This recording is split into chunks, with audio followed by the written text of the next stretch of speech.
നമ്മൾ ഇതുപോലുള്ള 3 ചരിത്രകാരന്മാരെ കൂടി ഇതിൽ ഉൾപ്പെടുത്തിയിട്ടുണ്ടായിരുന്നു. അതിൽ ആൻ്റണി സാറ് മാത്രമേ ഇന്നിവിടെ സന്നിഹിതനായിട്ടുള്ളൂ. ബാക്കി 2 പേരും ചില അസൗകര്യങ്ങൾ കാരണം വന്നിട്ടില്ല. സാറിന്നിവിടെ സംസാരിക്കാൻ പോകുന്നത് കേരളത്തിൻ്റെ നവോത്ഥാനത്തിൻ്റെ പിതൃത്വം.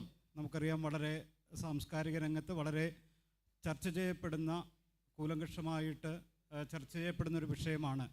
കേരള നവോത്ഥാനം നമ്മളിന്ന് ആസ്വദിക്കുന്ന, നമ്മളിന്ന് ജീവിക്കുന്ന ഈ പരിതസ്ഥിതികൾ എങ്ങനെയാണ് രൂപപ്പെട്ടു വന്നത് അതിനെക്കുറിച്ചാണ് സാറ് സംസാരിക്കുന്നത്. ഓരോ സമുദായത്തിനും സമൂഹത്തിനും അവരുടേതായിട്ടുള്ള നവോത്ഥാന നായകന്മാരുണ്ട്.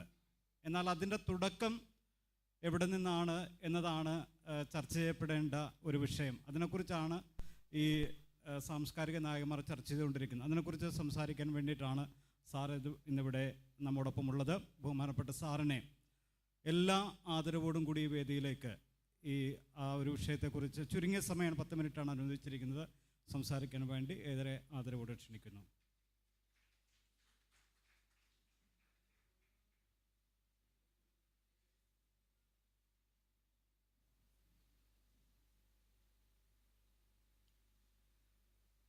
ലൗദേത്തൂർ യേശുസ് ക്രിസ്തുസ്.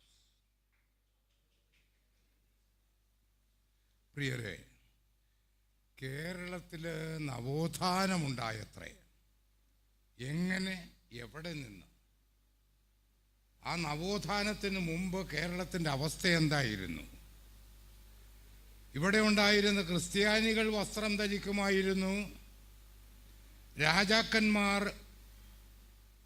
നാണം മറക്കുന്നതിന് ഒരു ചെറിയ തുണിക്കഷണം ഉപയോഗിക്കുമായിരുന്നു. രാജ്ഞിമാര് തങ്ങളുടെ മാറിടം മറക്കുന്നതിന് വേണ്ടി ആഭരണങ്ങൾ ഉപയോഗിച്ചിരുന്നു. ആ കാലഘട്ടത്തിൽ നിന്ന് നാം ഇന്ന് കാണുന്ന അവസ്ഥയിലേക്ക് വരുന്നതിന് കാരണക്കാരാരായിരുന്നു? അതിനെക്കുറിച്ചാണ് ഞാനിവിടെ 2 വാക്ക് പറയാൻ ഉദ്ദേശിക്കുക. സാധാരണ നമ്മൾ കേട്ടിട്ടുള്ളത് ശ്രീനാരായണ ഗുരുവാണ് കേരള നവോത്ഥാനത്തിൻ്റെ ശില്പി എന്നാണ്. വേറെ ചിലർ പറയും ചട്ടമ്പി സ്വാമിയാണെന്ന്, ഇനി അയ്യങ്കാളിയാണെന്ന് വേറൊരു ചിലർ, വാഗ്ഭടനാണെന്ന് വേറെ കൂട്ടർ പറയും. പക്ഷേ ഇവരാരുമല്ലല്ലോ സത്യത്തിൽ. 1854 ചട്ടമ്പി സ്വാമികൾ ജനിക്കുന്നത്. അത് നായർ സമുദായത്തിൻ്റെ വിമോചനത്തിന് വേണ്ടി, പരിഷ്കരണത്തിന് വേണ്ടി യത്നിച്ചൊരു മനുഷ്യനാണ്. 1856 ശ്രീനാരായണ ഗുരു എന്ന് പറയുന്ന നാണു ഗുരു ജനിക്കുന്നത്. അത് ഈഴവ സമുദായത്തിൻ്റെ ഉന്നതിക്ക് വേണ്ടി പ്രയത്നിച്ചു. 1863 ജനിച്ച അയ്യങ്കാളിയോ പുലയ സമുദായത്തിൻ്റെയും ഇതര ദളിത സമൂഹങ്ങളുടെയും ഉദ്ധാരണത്തിന് വേണ്ടി ശ്രമിച്ചു. ഇനി ചരിത്രത്തിൽ അവസാനമായി വരുന്ന ആളാണ് വാഗ്ഭടാനന്ദൻ, പിന്നെ പണ്ഡിറ്റ് കറുപ്പൻ, വക്കം അബ്ദുൽ ഖാദർ മൗലവി. ഈ വാഗ്ഭടാനന്ദനാണെങ്കിൽ മലബാറിലെ തീയരുടെ പുരോഗതിയാണ് ലക്ഷ്യമാക്കിയത്. പണ്ഡിറ്റ് കറുപ്പൻ അരയ സമുദായത്തിന് വേണ്ടി നിലകൊണ്ടുന്നു. വക്കം അബ്ദുൽ ഖാദർ മൗലവി മുസ്ലിം സമുദായത്തിൻ്റെ ഉദ്ധാരണത്തിന് വേണ്ടി നിലകൊണ്ടു. വട്ടതിരിപ്പാടെന്ന് പറയുന്ന ആളാകട്ടെ നമ്പൂതിരി സമുദായത്തിൻ്റെ ഉദ്ധാരണത്തിനായിട്ടാണ് മുന്നിട്ടിറങ്ങിയത്. പക്ഷേ ഇതിനൊക്കെ മുമ്പ് വർഗ ചിന്തകളില്ലാതെ, ജാതി ചിന്തകളില്ലാതെ ഈ ലോകത്തേക്ക്, ഈ കേരളത്തിലേക്ക് നവോത്ഥാനം കൊണ്ടുവന്നത് ആരാ?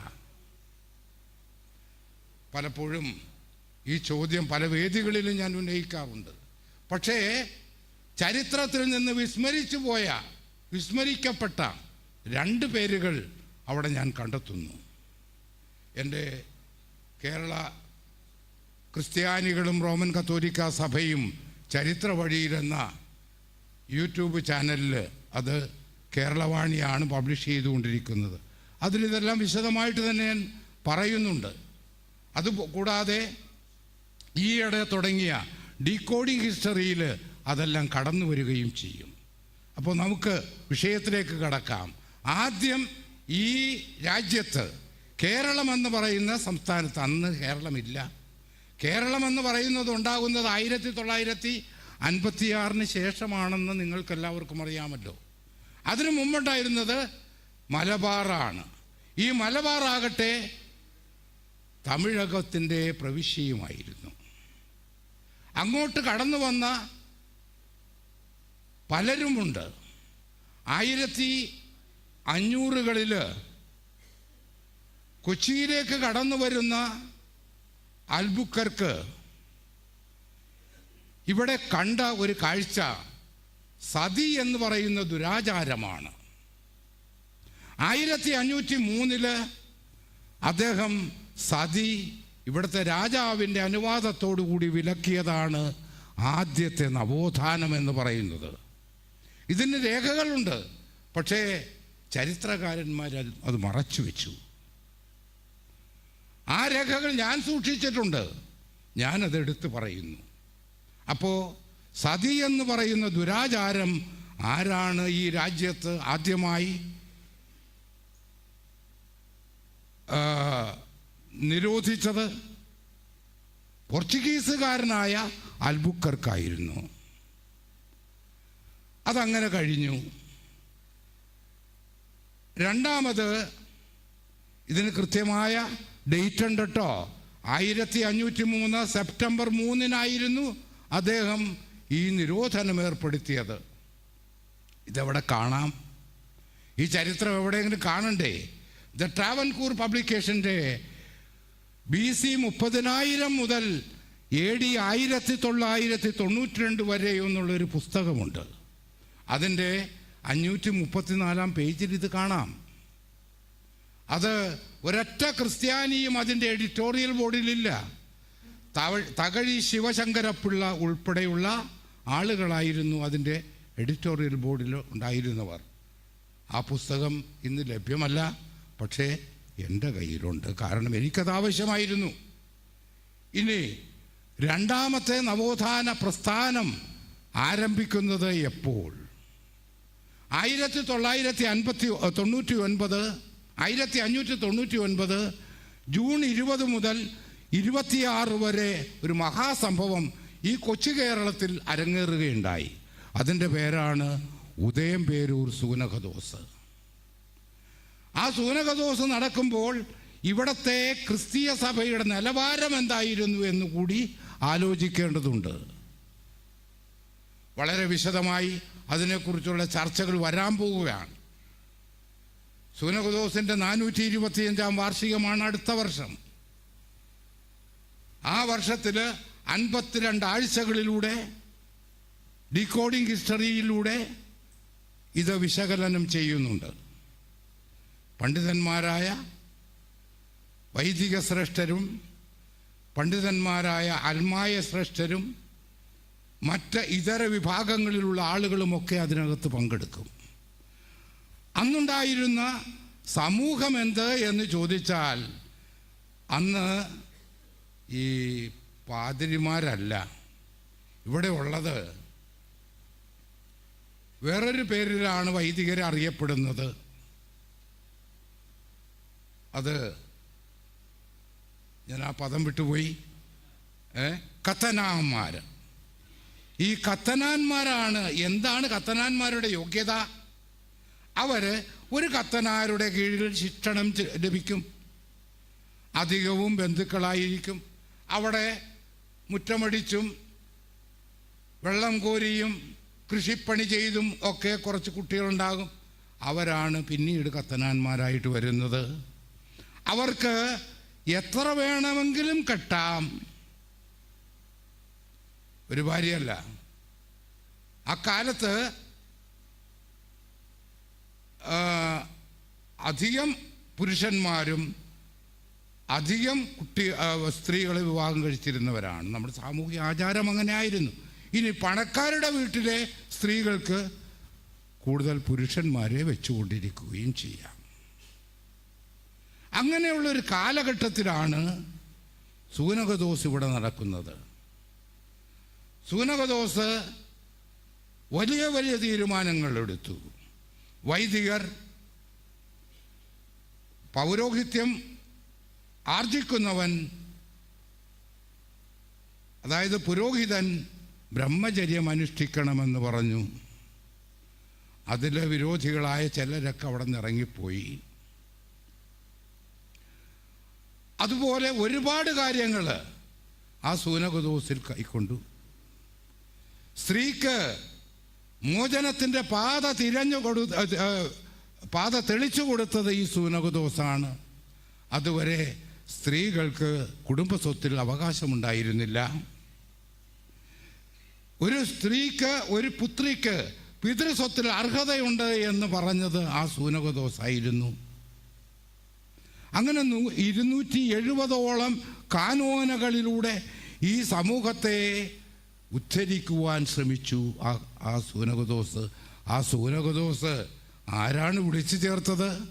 അവിടെയാണ് ഇന്ന് ഇവിടെ നടക്കുന്ന ഈ പരിപാടിയുടെ പ്രാധാന്യം നമ്മൾ മനസ്സിലാക്കേണ്ടത്. ആ സൂനകദോസ് വിളിച്ചു കൂട്ടിയത് ഒരു അഗസ്തീനിയനായിരുന്ന Goa archbishop Alexis de Menezes എന്ന പിതാവായിരുന്നു. പലപ്പോഴും സമൂഹത്തിൻ്റെ ആട്ട് എന്താണെന്ന് അറിയണമെങ്കിൽ അദ്ദേഹത്തിലേക്ക് കടന്നു ചെല്ലണം. അദ്ദേഹത്തെ ഇന്നും അംഗീകരിച്ചിട്ടില്ല. എന്തിന്? ക്രിസ്ത്യാനികൾ പോലും അംഗീകരിച്ചിട്ടില്ല. സത്യം അതല്ലേ? എന്നാൽ ഇവിടെ ഉണ്ടായ ഈ മാറ്റങ്ങൾക്കെല്ലാം നിദാനം അതായിരുന്നില്ലേ? അതല്ലേ സത്യം? ഇത് കൂടുതൽ പറയാൻ അനുവദിക്കാതിരിക്കുന്നത് കൊണ്ട് ഞാൻ അതിലേക്കൊന്നും കൂടുതൽ പോകുന്നില്ല. അക്കമിട്ട് അതിൻ്റെ കാനോനകളെ വിശദീകരിക്കാനായിട്ട് എനിക്ക് കഴിയും. പക്ഷേ സമയം കുറവാണ്. ഇനി മൂന്നാമതായി ഒരു സംവിധാനം ഇവിടെ വരുന്നു, നവോത്ഥാന സംവിധാനം. 1658 ഒരു പുരോഹിതൻ ചാത്യാത്ത് പ്രദേശത്തേക്ക് കടന്നു വരികയാണ്. നിങ്ങൾക്കറിയാമല്ലോ, 56 സെബസ്ത്യാനി പിതാവ് ഇവിടെ വരുന്നു, കർമ്മലീത്തൻ. അദ്ദേഹത്തോടൊപ്പം വന്നവനാണ് മത്തേവൂസ് പാതിരി. അദ്ദേഹം ചാത്യാത്തേക്ക് വരികയാണ്. എന്തിനാ വരുന്നതെന്നറിയാവോ? അവിടെ ഒരാളെ തല്ലിക്കൊന്നിട്ടുണ്ട്. തല്ലിക്കൊന്ന ആളെ കടലിൽ കൊണ്ടുപോയി കളഞ്ഞിട്ടും തിരിച്ചു വരുന്നു.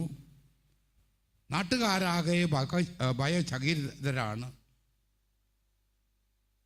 ഇവിടെ അവിടുത്തെ ക്രിസ്ത്യാനികൾ, പൂർവ്വ ക്രിസ്ത്യാനികൾ പാതിരിയെ ചെന്ന് കണ്ടു.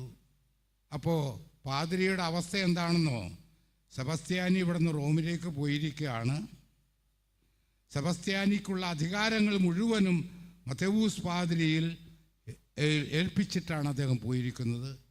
ആ കൃത്യ നിർവഹണത്തിനിടയിലാണ് ഇവർ ചെന്ന് വിളിക്കുന്നത്, ഞങ്ങളൊന്ന് സഹായിക്കണം, ഒരു പിശാച് ഇങ്ങനെ ഇറങ്ങിയിരിക്കുന്നു, അതൊന്ന് ഭൂതോച്ചാടനം ചെയ്ത് മാറ്റിത്തരണം.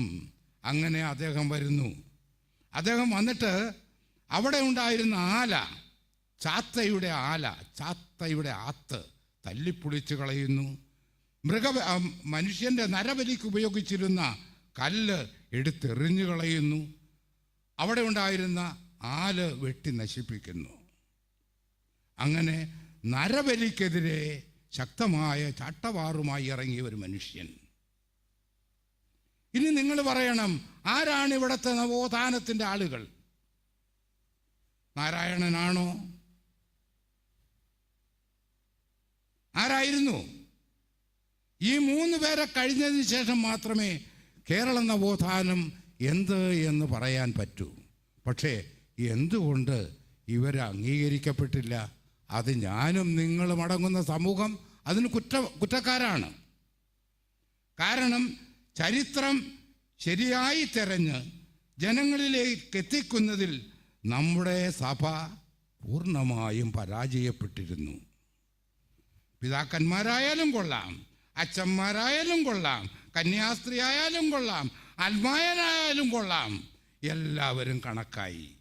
ചരിത്രത്തോടൊരു പുച്ഛം ഇവർക്കെല്ലാവർക്കും ഉണ്ടായതിൻ്റെ പരിണിതഫലമാണ് ഇന്ന് നാം അനുഭവിക്കുന്ന യാതനകളെന്ന് ഞാൻ പറയും. വേറിട്ട ചില സംഭവങ്ങളൊക്കെ കൊച്ചിയിൽ നടന്നിട്ടുണ്ട്. അതിനെ ഞാൻ അഭിമാനത്തോടു കൂടി ഉൾക്കൊള്ളുകയും ചെയ്യുന്നുണ്ട്. പക്ഷെ ബാക്കിയുള്ളവരൊക്കെ ഈ പറയുന്ന ചരിത്രത്തോടെ മുഖം തിരിഞ്ഞു നിൽക്കുന്നവരായിരുന്നു എന്ന യാഥാർത്ഥ്യം നമ്മൾ തിരിച്ചറിയണം. ഇപ്പോൾ കുറേ മാറ്റങ്ങൾ വന്നിട്ടുണ്ട് കേട്ടോ. ആ മാറ്റങ്ങളുടെ പരിണിത ഫലമാണോ ഈ 450 ഇവിടെ ആഘോഷിക്കുന്നത് എന്ന് പോലും എനിക്ക് സന്ദേഹമില്ലാതില്ല. ഏതാനും വർഷം മുമ്പ് 400 ആഘോഷിച്ചു കർമ്മലീത്ത സഭ. ഇപ്പോൾ ഇവിടെ 450 ആഘോഷിക്കുന്നു. ഇതിൽ രണ്ടിലും പങ്കെടുക്കാനുള്ള യോഗം ഈ എളിയവനുണ്ടാവുകയും ചെയ്തു. അത് എന്തോ ഒരു ദുർഗതിയാണോ നല്ലതാണോ എന്നെനിക്ക് പറയാനായിട്ട് സമയം വേണം. ഏതായാലും ഒരു കാര്യം തീർച്ചയാണ്, അന്ന് 400-ന് ഞാൻ അവിടെ ചെന്നപ്പോൾ ഞാൻ പറഞ്ഞ കാര്യങ്ങളൊക്കെ ആ സഭ ഏറ്റെടുത്തു. പഴയതെല്ലാം അവർ ചകഞ്ഞെടുത്ത് ഇപ്പോൾ പ്രസിദ്ധീകരിച്ചു കൊണ്ടിരിക്കുകയാണ്. നല്ല കാര്യം. അതുപോലെ നിങ്ങളും, അതായത് അഗസ്റ്റീനിയൻസ്, ഈ രാജ്യത്ത് എന്തെങ്കിലും നേട്ടം ഈ സമൂഹത്തിനുണ്ടാക്കിയിട്ടുണ്ടെങ്കിൽ അതിൻ്റെ നല്ലൊരംശവും നിങ്ങളുടേതാണ്, നിങ്ങളുടെ പൂർവികരുടേതാണ് എന്ന് മനസ്സിലാക്കിക്കൊണ്ട് നിങ്ങളുടെ ചരിത്രം എന്ത് എന്ന് ഈ ലോകത്തെ അറിയിക്കുവാൻ മുന്നോട്ട് വരണമെന്നുള്ള അപേക്ഷയോടെ നിർത്തുകയാണ്. സ്നേഹപൂർവം ആൻ്റണി പുത്തൂര് ചാത്യാത്ത്. എൻ്റെ പേര് ആൻ്റണി പുത്തൂര് ചാത്യാത്ത് എന്നാണ്.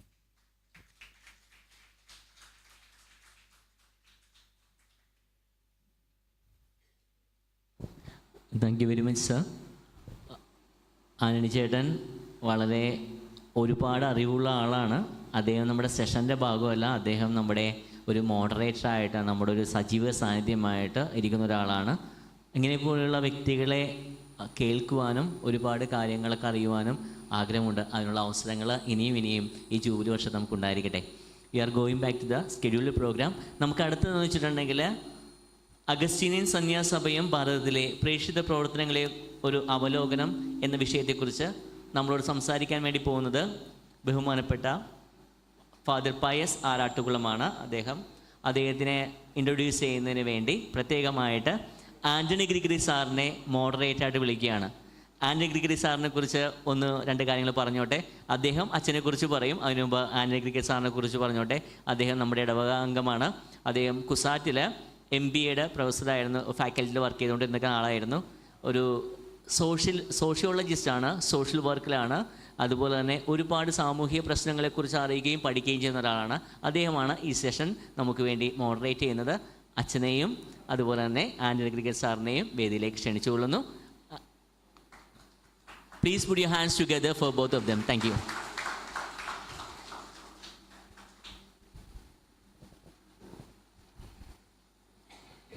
ആൻ്റണി ഗ്രിഗറി സാറ് അച്ഛനെ പരിചയപ്പെടുത്തും.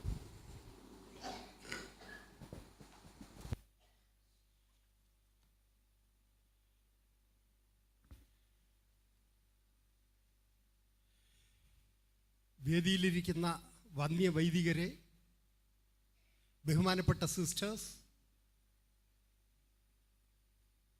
സദസ്സിലെ മറ്റ് മാന്യ വ്യക്തികളെ, ദീർഘിപ്പിക്കുന്നില്ല. പയസ് ആറാട്ടുകുളം അച്ഛനാണ് അടുത്ത നമ്മുടെ സെഷൻ എടുക്കേണ്ടത്. പക്ഷേ അവിടെ കാണിച്ചിരിക്കുന്ന വിഷയമല്ല അദ്ദേഹം ഇന്ന് പ്രതിപാദിക്കാൻ പോകുന്നത്. കാരണം അദ്ദേഹം ഉദ്ദേശിച്ച വിഷയം, ഇതിൻ്റെ മറ്റ് കാര്യപരിപാടി കണ്ടു കഴിഞ്ഞപ്പോൾ അദ്ദേഹത്തിന് തോന്നി ഇത് പലരും ടച്ച് ചെയ്തിട്ടുണ്ടാവും. പലരും പറയുന്ന കാര്യം പിന്നെ ആവർത്തിക്കാതിരിക്കാൻ വേണ്ടി അദ്ദേഹം ആ വിഷയം ഒന്ന് മാറ്റിയിട്ടുണ്ട്. അപ്പം അത് അദ്ദേഹം ഈ അഗസ്റ്റീനിയൻ സഭയുടെ ആഴങ്ങളിലേക്ക് ചെന്നിറങ്ങുന്ന ഒരു വിഷയമാണ് ഇപ്പം തിരഞ്ഞെടുത്തിട്ടുള്ളത്. ആ വിഷയം ഞാൻ വായിക്കാം. സഭ ആരംഭത്തിലെ യേശുമാർഗ ജീവിതചര്യ, അഗസ്റ്റീനിയൻ സന്യാസ ജീവിത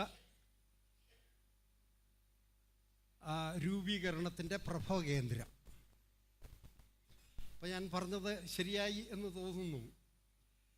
ഈ അഗസ്റ്റീനിയൻ ദർശനങ്ങളിൽ നിന്ന് തുടങ്ങി അഗസ്റ്റീനിയൻ സഭയുടെ വളർച്ചയും ഇന്നത്തെ സ്ഥിതിയും അദ്ദേഹം കാര്യമായി നമ്മളോട് പങ്കുവയ്ക്കാനാണ് ഉദ്ദേശിക്കുന്നത്. ഇനി ഫാദർ പയസ് ആറാട്ടുകുളം, അദ്ദേഹത്തെ ഞാനൊന്ന് ഇവിടെ പരിചയപ്പെടുത്തേണ്ട കാര്യമുണ്ടോ എന്ന് എനിക്ക് സംശയമുണ്ട്. കാരണം ആദ്യം തന്നെ പറയട്ടെ, അദ്ദേഹം ആലപ്പുഴ ഡയസിസിൽ വികാർ ജനറലായിരുന്നു ഈ കഴിഞ്ഞ ഒരു വർഷം മുമ്പ് വരെ.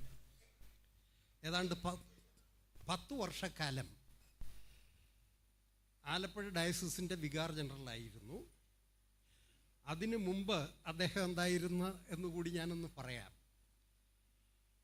ഇവിടെ വന്നപ്പോഴാണ് ഞാൻ അദ്ദേഹത്തെ കാണുന്നത്. പക്ഷേ എനിക്ക് മനസ്സിലായി എനിക്ക് നല്ല പരിചയമുള്ള ആളാണ്. കാരണം അദ്ദേഹം ഈ നമ്മുടെ KRLCC എന്ന് പറയുന്ന സഭയുടെ ശക്തമായ പ്രസ്ഥാനത്തിൻ്റെ ഫൗണ്ടർ ജനറൽ സെക്രട്ടറി ആയിരുന്നു 2002 മുതൽ 2005 വരെ. ഈ കാലഘട്ടത്തിൽ അദ്ദേഹത്തെ പരിചയപ്പെടാൻ എനിക്ക് അവസരം കിട്ടിയിട്ടുണ്ട്. അദ്ദേഹം പങ്കെടുത്ത ചില പരിപാടികൾ, അതായത് ഈ പഞ്ചായത്ത് രാജ്യം, അതുപോലെ അതായത് ഈ സർക്കാരിൻ്റെ പ്രോഗ്രാമുകളെ സഭ എങ്ങനെ സ്വീകരിക്കണം, അതിലെന്ത് നിലപാടെടുക്കണം, പഞ്ചായത്ത് രാജ് മുതലുള്ള കാര്യങ്ങളെക്കുറിച്ച് അദ്ദേഹം ഈ രാജ്യവാസികളും, അതായത് ബിഷപ്പുമാർ തൊട്ട് അച്ഛന്മാർ, അതുപോലെ പല ശ്രേണികളിലായി ഉള്ള ആളുകൾക്ക് വേണ്ടി സമഗ്രമായ പഠന പ്രക്രിയ ആരംഭിക്കുകയും നടപ്പാക്കുകയും ചെയ്തു. അപ്പോൾ അന്ന് ഞാൻ അദ്ദേഹത്തെക്കുറിച്ച് ഓർക്കുന്നത് വളരെ, അപ്പോൾ എൻ്റെ ബ്രദർ ഒരു സോഷ്യൽ വർക്കറാണ്, സഹായ് എന്ന് പറയുന്നൊരു പ്രസ്ഥാനത്തിൻ്റെ ഡയറക്ടറാണ്. അപ്പോൾ അദ്ദേഹമാണ് ഇദ്ദേഹത്തിൻ്റെ കൂടെ ആ കാലത്ത് പ്രവർത്തിച്ചിരുന്നത്. അങ്ങനെ ചില വേദികളിൽ എന്നെയും വിളിക്കും 2 വാക്ക് പറയാനൊക്കെ. അങ്ങനെയാണ് ഞാൻ അദ്ദേഹത്തെ കാണുന്നത്. അപ്പോൾ അതിൻ്റെ ശക്തനായ ഒരു നേതാവായിരുന്നു അതിൻ്റെ ഫൗണ്ടർ ജനറൽ സെക്രട്ടറി. KRLCC ഇന്നെല്ലാവർക്കും അറിയാവുന്നൊരു വലിയ പ്രസ്ഥാനമാണ്. അത് കഴിഞ്ഞ് അവിടെ തന്നെ വീണ്ടും അപ്പോൾ ഇത് കഴിഞ്ഞ് ഇന്നത്തെ ഈ സെമിനാറിൻ്റെ ഒരു ബ്രീഫിൽ അദ്ദേഹത്തിൻ്റെ ബയോഡാറ്റ കണ്ടപ്പോഴാണ് എനിക്കൊരു അത്ഭുതം. ഈ man of action has converted himself into an academician. I felt it very, very strange. അദ്ദേഹം ഈ ഉദയം പേരൂർ സൂനകദോസിനെ കുറിച്ച് കാര്യമായി ഗവേഷണം നടത്തുകയും അതേക്കുറിച്ച് ലേഖനങ്ങൾ എഴുതുകയും അത് സഭാതലത്തിൽ പ്രസിദ്ധപ്പെടുത്തിയിട്ടുള്ള, അതായത് റോമിനൂഹൻ പുസ്തകങ്ങളിൽ ചേർക്കപ്പെടുകയും ചെയ്തിട്ടുണ്ട്. എന്ന് മാത്രമല്ല, ദ ലിവിങ് വേർഡ്, ഈ കാർമലഗിരി സെമിനാരി പബ്ലിഷ് ചെയ്യുന്ന ഈ ജേണലിൽ സ്ഥിരമായി എഴുതുന്ന ഒരാളും കൂടെയാണ് ഇന്ന് പയസ് ആറാട്ടുകുളം. അപ്പോൾ ഇത്രയും പറഞ്ഞ് ഞാൻ കൂടുതൽ പറയുന്നില്ല. അപ്പോൾ എനിക്ക് വളരെ അത്ഭുതകരമായി തോന്നിയത്, ഈ ഒരു man of action has turned himself into a researcher and academician, and that is really wonderful. So അദ്ദേഹത്തിൻ്റെ ആ സംരംഭത്തിന് അദ്ദേഹം വിജയിക്കട്ടെ എന്ന് ആശംസിക്കുന്നു. ഇതിൻ്റെ കാര്യപരിപാടികളിലേക്ക് കടക്കാൻ, father, thank you very much for accepting our invitation and coming over here. Please deliver your address now. Thank you.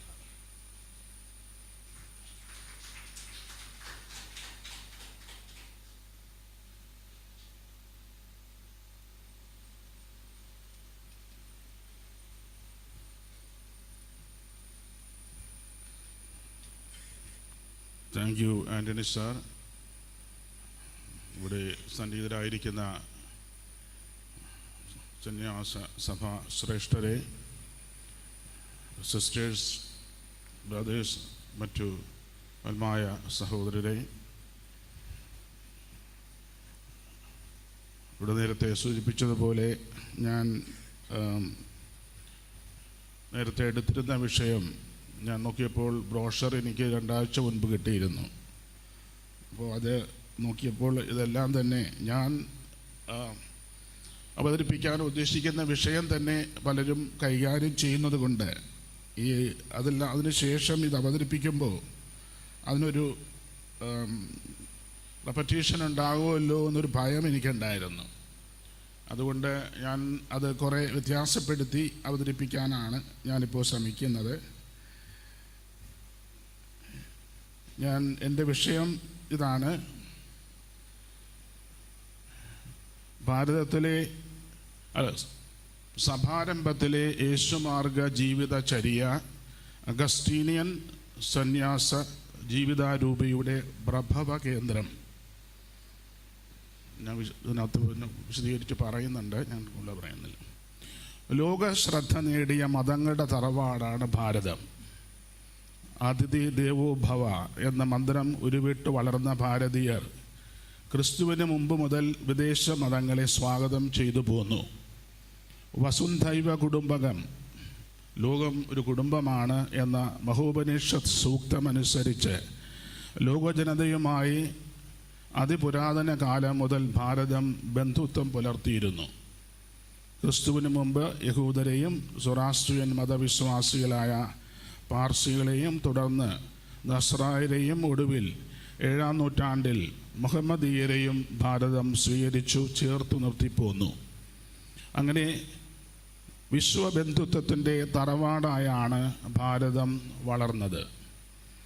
Augustinian സഭ കേരളത്തിൽ എത്തുന്നത് പോർച്ചുഗീസുകാരുടെ കാലത്ത് 1572 കേരളത്തിലെ പോർച്ചുഗീസ് പൂർവ്വ ക്രിസ്തീയരെക്കുറിച്ചും അവരുടെ വളർച്ചയെക്കുറിച്ചും ഒരു ലഘു അവലോകനം നമ്മുടെ വിഷയത്തിന് ആമുഖമായി നടത്തേണ്ടതുണ്ട്. 1-ാം നൂറ്റാണ്ടിൽ തോമസ് അപ്പോസ്തലൻ കേരളത്തിലെത്തി സുവിശേഷം പ്രഘോഷിച്ചു എന്ന പാരമ്പര്യം കേരള ക്രിസ്തീയർക്കുണ്ട്. ഒരു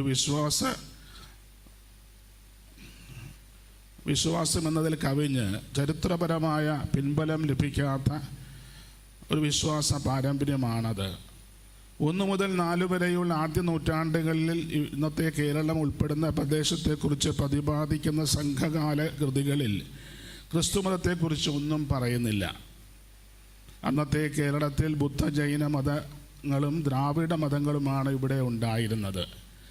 ആ കൃതികൾ വെളിപ്പെടുത്തുന്നത് ചരിത്രപരമായി 4-ാം നൂറ്റാണ്ട് മുതലാണ് കേരളത്തിൽ നസ്രായരുടെ സാന്നിധ്യമുള്ളത്. കാനായിത്തൊമ്മനും 70 നസ്രായ കുടുംബങ്ങളും പേർഷ്യയിൽ നിന്നും ക്രിസ്തുവർഷം 345 കൊടുങ്ങല്ലൂരെത്തി. സ്ഥിരതാമസക്കാരായിരുന്ന പേർഷ്യയിലെ സൊറാസ്ട്രിയൻ മതവിശ്വാസിയായ സാപ്പൂർ 2-ാമൻ രാജാവ് ക്രിസ്തീയർക്കെതിരെ ആക്രമണം നടത്തിയത് മൂലമാണ് അവർ കേരളത്തിൽ കുടിയേറിയത്. അവർ സുവിശേഷം പ്രഘോഷിച്ചിരുന്നില്ല. അവർ പേർഷ്യയുമായി വാണിജ്യത്തിൽ ഏർപ്പെട്ട് കാലയാപനം നടത്തുക എന്നതായിരുന്നു അവരുടെ ഏക ലക്ഷ്യം. തുടർന്ന് 5 നൂറ്റാണ്ടുകൾക്ക് ശേഷം ക്രിസ്തുവർഷം 825 ശബരീശോ എന്ന വാണിജ്യ പ്രമുഖനും സാപ്പോർ, മാർ പ്രോത്ത് എന്നീ മെത്രാന്മാരും അടങ്ങുന്ന നസ്രായ സംഘം കൊല്ലത്തെത്തി. അക്കാലത്ത് പേർഷ്യയിലെ ഇസ്ലാം മത ഭീകരത മൂലം അവർ സുരക്ഷിത സ്ഥലം നേടി കേരളത്തിലെത്തുകയായിരുന്നു. കൊല്ലത്തെ രാജാവ് അയ്യനടികൾ തിരുവടികൾ അവർക്ക് പള്ളി വയ്ക്കാൻ സ്ഥലവും നിരവധി ആനുകൂല്യങ്ങളും ചെമ്പ് തകടിൽ രേഖപ്പെടുത്തി ശബരീശോ എന്ന് പറയുന്ന നേതാവിന് നൽകുകയുണ്ടായി. അദ്ദേഹം നസ്രായ വർത്തക പ്രമാണിയായിരുന്നു. തരുസാപ്പള്ളി ചേപ്പേടുകൾ എന്നറിയപ്പെടുന്ന ഈ ചെമ്പ് തകടുകൾ ചരിത്രരേഖകളായി ഇന്നും സംരക്ഷിക്കപ്പെടുന്നുണ്ട്. ആദ്യമായി 3 കത്തോലിക്ക മിഷണറിമാർ കേരളത്തിൽ എത്തുന്നത്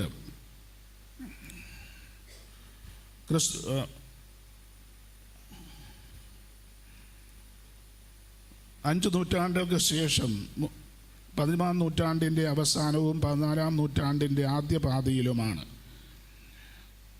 അവർ ഫ്രാൻസിസ്കൻ മിഷണറി ജോൺ ഡി മൊണ്ടിക്യൂർവിനോ, തുടർന്ന് ഡൊമിനിക്കൻ സന്യാസി ജോർഡൻ കത്തലാനിയും എത്തുന്നുണ്ട്. ജോർഡൻ കത്തലാനിയുടെ സമഫലമായി 1329 കൊല്ലം രൂപതയാകുന്നതും കത്തലാനി ഇന്ത്യയിലെ ആദ്യത്തെ മെത്രാനാകുന്നതും അദ്ദേഹം ഇസ്ലാം മത ഭീകരരാൽ കൊല്ലപ്പെടുന്നതും ചരിത്രത്തിലെ നിണമടിഞ്ഞ ഏടുകളാണ്.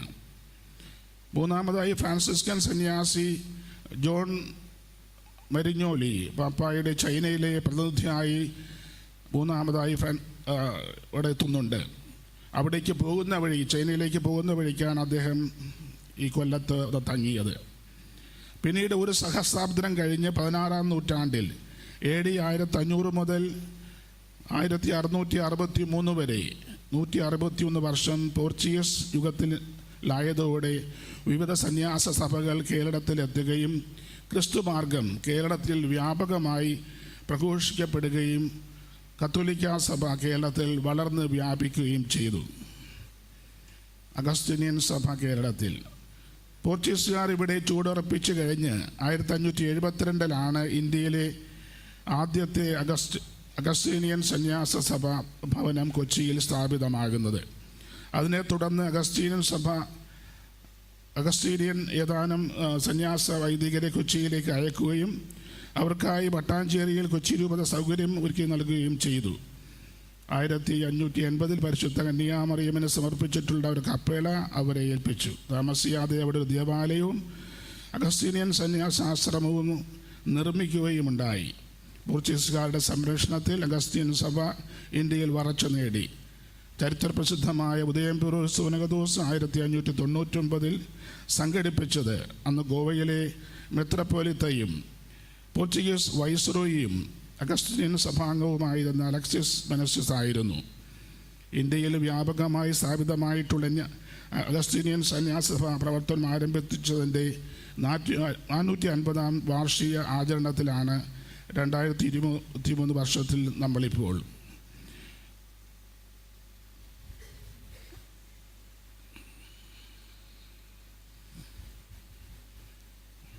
വിശുദ്ധ അഗസ്റ്റിൻ്റെ സൂര്യ തേജസ്സാർന്ന ധിഷണയും ആന്തരികതയും, ധിഷണാവൈഭവത്തിലും കത്തോലിക്ക വിശ്വാസത്തിലൂടെ ആത്മീയ ശോഭയിൽ സൂര്യ തേജസ്സോടെ പ്രകാശിച്ച വിശുദ്ധ അഗസ്റ്റിൻ്റെ ജീവിതകാലത്തിലെത്താൻ നാം സമയരഥത്തിൽ 1600 വർഷം പിന്നിലേക്ക് യാത്ര പോകണം. വിശുദ്ധ അഗസ്റ്റിൻ ക്രിസ്തുവർഷം 354 ജനിച്ച് 430 75-ാം വയസ്സിൽ ഒരു അഗസ്തീനിയൻ യുഗം അവശേഷിപ്പിച്ച ലോകത്തോട് വിട പറഞ്ഞ വ്യക്തിയാണ്. 75-ാം വയസ്സിലും ധിഷണയിൽ ജ്വലിച്ചു നിന്ന ആ മഹാമനീഷി വൈജ്ഞാനിക മേഖലയിലും ദൈവശാസ്ത്ര ലോകത്തിലും ചെലുത്തിയ അസാധാരണമായ സ്വാധീനത്തിൻ്റെ ബഹിസ്ഫുരണം എക്കാലത്തെയും ഭൗതിക വൈഭവമുള്ള തലമുറകളുടെ കാഴ്ചയും കാഴ്ചപ്പാടും തിരുത്താൻ പാകത്തിൽ കാലാതിവർത്തിയായി ഭവിച്ചു. അഗസ്റ്റിൻ ഭൗതിക കാമനയിൽ കുതിച്ച് ഉഴറിയ പ്രതിഭ. ദക്കറിയാത്ത യാനം പോലെ യവനാരംഭത്തിൽ ശക്തമായി അഗസ്റ്റിനിൽ ത്രസിച്ചു നിന്നത് ബൗദ്ധികതയായിരുന്നു. ആ ജീവിതത്തിന് കുതിപ്പ് നൽകിയത് എന്തിനെക്കുറിച്ചും സമഗ്ര അവബോധം നേടുന്നതിനുള്ള തൃഷ്ണാപരമായ അഭിനിവേശമായിരുന്നു. 33-ാം വയസ്സിൽ ജ്ഞാനാൻ സ്ഥാനപ്പെട്ട് ക്രിസ്തീയ ജീവിതത്തിലേക്ക് പ്രവേശിക്കുന്നതുവരെ അഗസ്റ്റിൻ വൈജ്ഞാനിക ആസക്തി ബാധിച്ച തീവ്ര ഉത്കർഷേച്ഛയുള്ള ഉൽപ്പതിഷ്ണുവായ ഒരു ലൗകികജ്ഞൻ മാത്രമായിരുന്നു. വടക്ക് കിഴക്ക് ആഫ്രിക്കയിൽ ഇന്നത്തെ അൾജീരിയയിലെ തഗാസ്ത എന്ന തൻ്റെ ജന്മനാട്ടിൽ അഗസ്റ്റിൻ അക്ഷരവിദ്യയും വായിക്കാനുള്ള കഴിവും നേടാനേ സാധിച്ചുള്ളൂ. ആലസ്യവും മാന്ദ്യവും ബാധിച്ച ചലനമറ്റ കനത്ത നിശബ്ദതയിൽ ഇഴഞ്ഞു നീങ്ങുന്നതായിരുന്നു അന്ന് തഗാസ്തയിലെ മനുഷ്യജീവിതം. ഏതൊരുവനെയും അന്തർമുഖനാക്കി അനുത്സുകതയിലും നിഷ്ക്രിയത്വത്തിലും തളച്ചിടുന്ന തഗാസ്തയിലെ തടവറ സമാനമായ വാസയിടം വിട്ട് പുറത്തു കടക്കാൻ ബാല്യത്തിലെ അഗസ്റ്റിൻ്റെ മനസ്സ് വെമ്പുന്നുണ്ടായിരുന്നു. ഇളം പ്രായത്തിലെ അഗസ്റ്റിൻ ഒരു ജ്ഞാനോപാസകനായിരുന്നു. ഭാഷാജ്ഞാനവും പ്രഭാഷണ കലയും തെല്ലകലെ മൗഡറസിലെ വിദ്യാകേന്ദ്രത്തിൽ നിന്നും അഗസ്റ്റിൻ നേടി. അഭ്യാസന മനനാദികൾ കൊണ്ട് നേടുന്ന അവബോധത്തിനായുള്ള അഭിനിവേശം അഗസ്റ്റിനിൽ ഇളം പ്രായത്തിലെ നാമ്പെടുത്തിരുന്നു. ബാല്യം മുതൽക്കേ അഗസ്റ്റിൻ്റെ ഉള്ളിൽ തുടിച്ചിരുന്നത് ജ്ഞാനശക്തി ആർജിക്കുക എന്ന മോഹമായിരുന്നു. വിജ്ഞാനമായിരുന്നു അദ്ദേഹത്തിൻ്റെ ആരാധനാമൂർത്തി. ജന്മന നിലീനമായിരുന്ന ജ്ഞാനദൃഷ്ടിയും സൂക്ഷ്മദൃഷ്ടിയും കൗമാരത്തിലെത്തിയതോടെ അഗസ്റ്റിൽ മെല്ലെ തിടം വെച്ച് തുടങ്ങിയിരുന്നു. സാമ്പത്തിക നില ഭദ്രമല്ലായിരുന്നെങ്കിലും പിതാവ് പട്രീഷ്യസ് അഗസ്റ്റിനെ വിദ്യ അഭ്യസിപ്പിക്കുന്നതിൽ ദത്ത ശ്രദ്ധനായിരുന്നു. കൗമാരം കുതിപ്പാർജിക്കുന്ന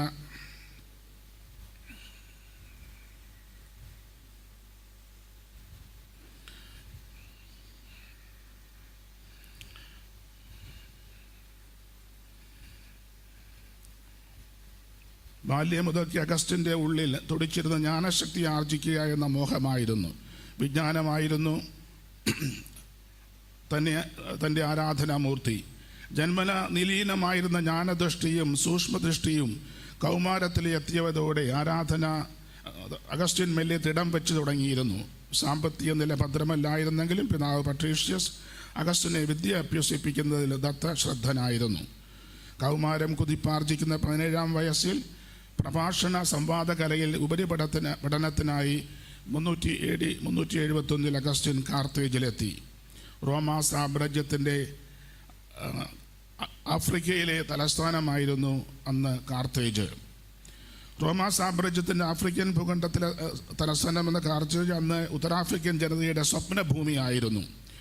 മനുഷ്യൻ്റെ ഭൗതിക ജഡിക കാമനകളെയൊക്കെ ഉത്തേജിപ്പിക്കാൻ പാകത്തിൽ നവയവനയുക്തയെപ്പോലെ കാർത്തേജ് ഏവരെയും ഹഠാതാകർഷിച്ചു.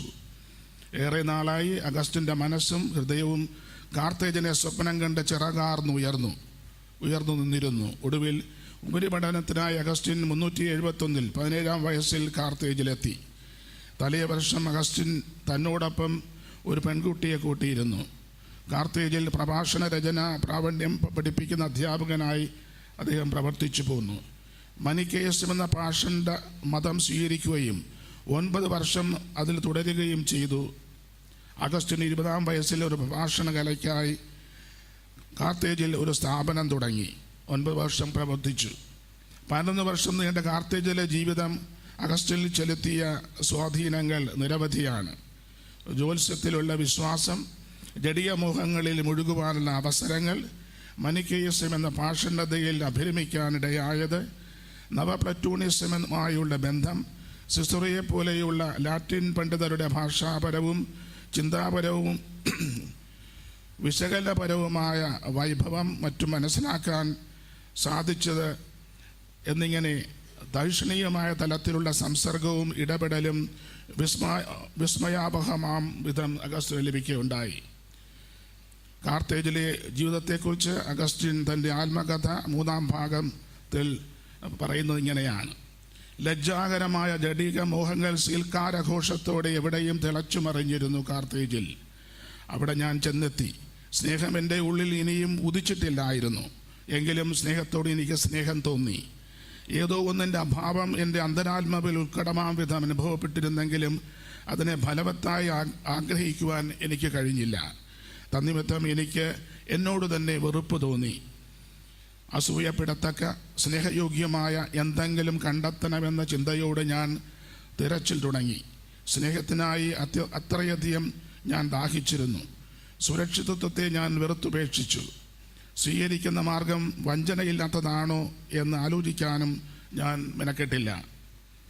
ദ യങ് അഗസ്റ്റിൻ എന്നതെൻ്റെ ഗ്രന്ഥത്തിൽ ജോൺ ജെ ഒമേയറുടെ വാക്കുകൾ ശ്രദ്ധേയമാണ്. ഐന്ദ്രജാലികരും ഭാവി പ്രവചകരും ജ്യോത്സ്യരും ദുർദേവതാ പ്രവാചകരും വിഹരിച്ചിരുന്ന നഗരമായിരുന്നു കാർത്തേജ്. അവരിൽ ഏറെ പേർക്കും അത് ഒരു ഉപജീവന മാർഗമായിരുന്നു. ഈ കൂട്ടർ അഗസ്റ്റിൻ്റെ മേൽ സവിശേഷമായ ആകർഷണം ഉളവാക്കിയിരുന്നു. അവരോടുള്ള താല്പര്യം അഗസ്റ്റിൻ തൻ്റെ മാനസാന്തരകാലം വരെ തുടർന്നിരുന്നു. മറ്റൊരു ആകർഷണം കാർത്തേജിലെ നാടകങ്ങളായിരുന്നു. തൻ്റെ ദൗർബല്യങ്ങളെ ഉത്തേജിപ്പിക്കുന്ന നാടകത്തോടുള്ള തൻ്റെ അഭിനിവേശത്തെക്കുറിച്ച് ആത്മകഥയിൽ അദ്ദേഹം ഏറ്റുപറയുന്നുണ്ട്. നാടകങ്ങളോട് അക്കാലത്ത് എനിക്ക് വലിയ കമ്പമായിരുന്നു. എൻ്റെ നികൃഷ്ട ജീവിതത്തെ അവ പകർത്തി കാണിച്ചിരുന്നു. 19-ാമത്തെ വയസ്സിൽ അഗസ്റ്റിൻ്റെ തീക്ഷ്ണ വൈഭവത്തെ സ്വാധീനിച്ച ഗ്രന്ഥമാണ് സിസറോയുടെ തത്വശാസ്ത്രത്തിനൊരു ഉദ്ബോധനം, ഹൊർട്ടൻസ്യൂസ് എന്ന ലാറ്റിൻ ഭാഷയിലെ ഗ്രന്ഥം, പാപജടിലമായ ജീവിതത്തിൽ നിന്നും അഗസ്റ്റിനെ പിന്തിരിപ്പിക്കുകയും തത്വചിന്തയുടെ ലോകത്തിലേക്ക് ഏറെ നാൾക്ക് ശേഷം ദൈവത്തിലേക്കും ആനയിച്ചതും ഈ ഗ്രന്ഥമാണ്. അഗസ്റ്റിൻ ആത്മകഥയിൽ അതേക്കുറിച്ച് ഇങ്ങനെ രേഖപ്പെടുത്തി: അക്കാലത്ത് സിസറോയുടെ ഹൊർട്ടൻസ്യൂസ് എന്ന ഗ്രന്ഥം വായിക്കുവാൻ എനിക്കിടയായി. തത്വശാസ്ത്രത്തിൻ്റെ മാഹാത്മ്യമാണ് അതിലെ പ്രതിപാദ്യം. അതിൻ്റെ ഭാഷാ സൗകുമാരത്തെ സകലരും ശ്ലാഘിക്കുന്നുണ്ടെങ്കിലും അതിലെ ആശയങ്ങളോട് പലരും യോജിക്കുന്നില്ല. ഏതായാലും ദൈവമേ, സിസറോയുടെ പ്രസ്തുത കൃതി എൻ്റെ വീക്ഷണഗതിക്ക് മാറ്റം വരുത്തുകയും എൻ്റെ പ്രാർത്ഥന നിൻ്റെ പക്കലേക്ക് തിരിച്ചു വിടുകയും ചെയ്തു.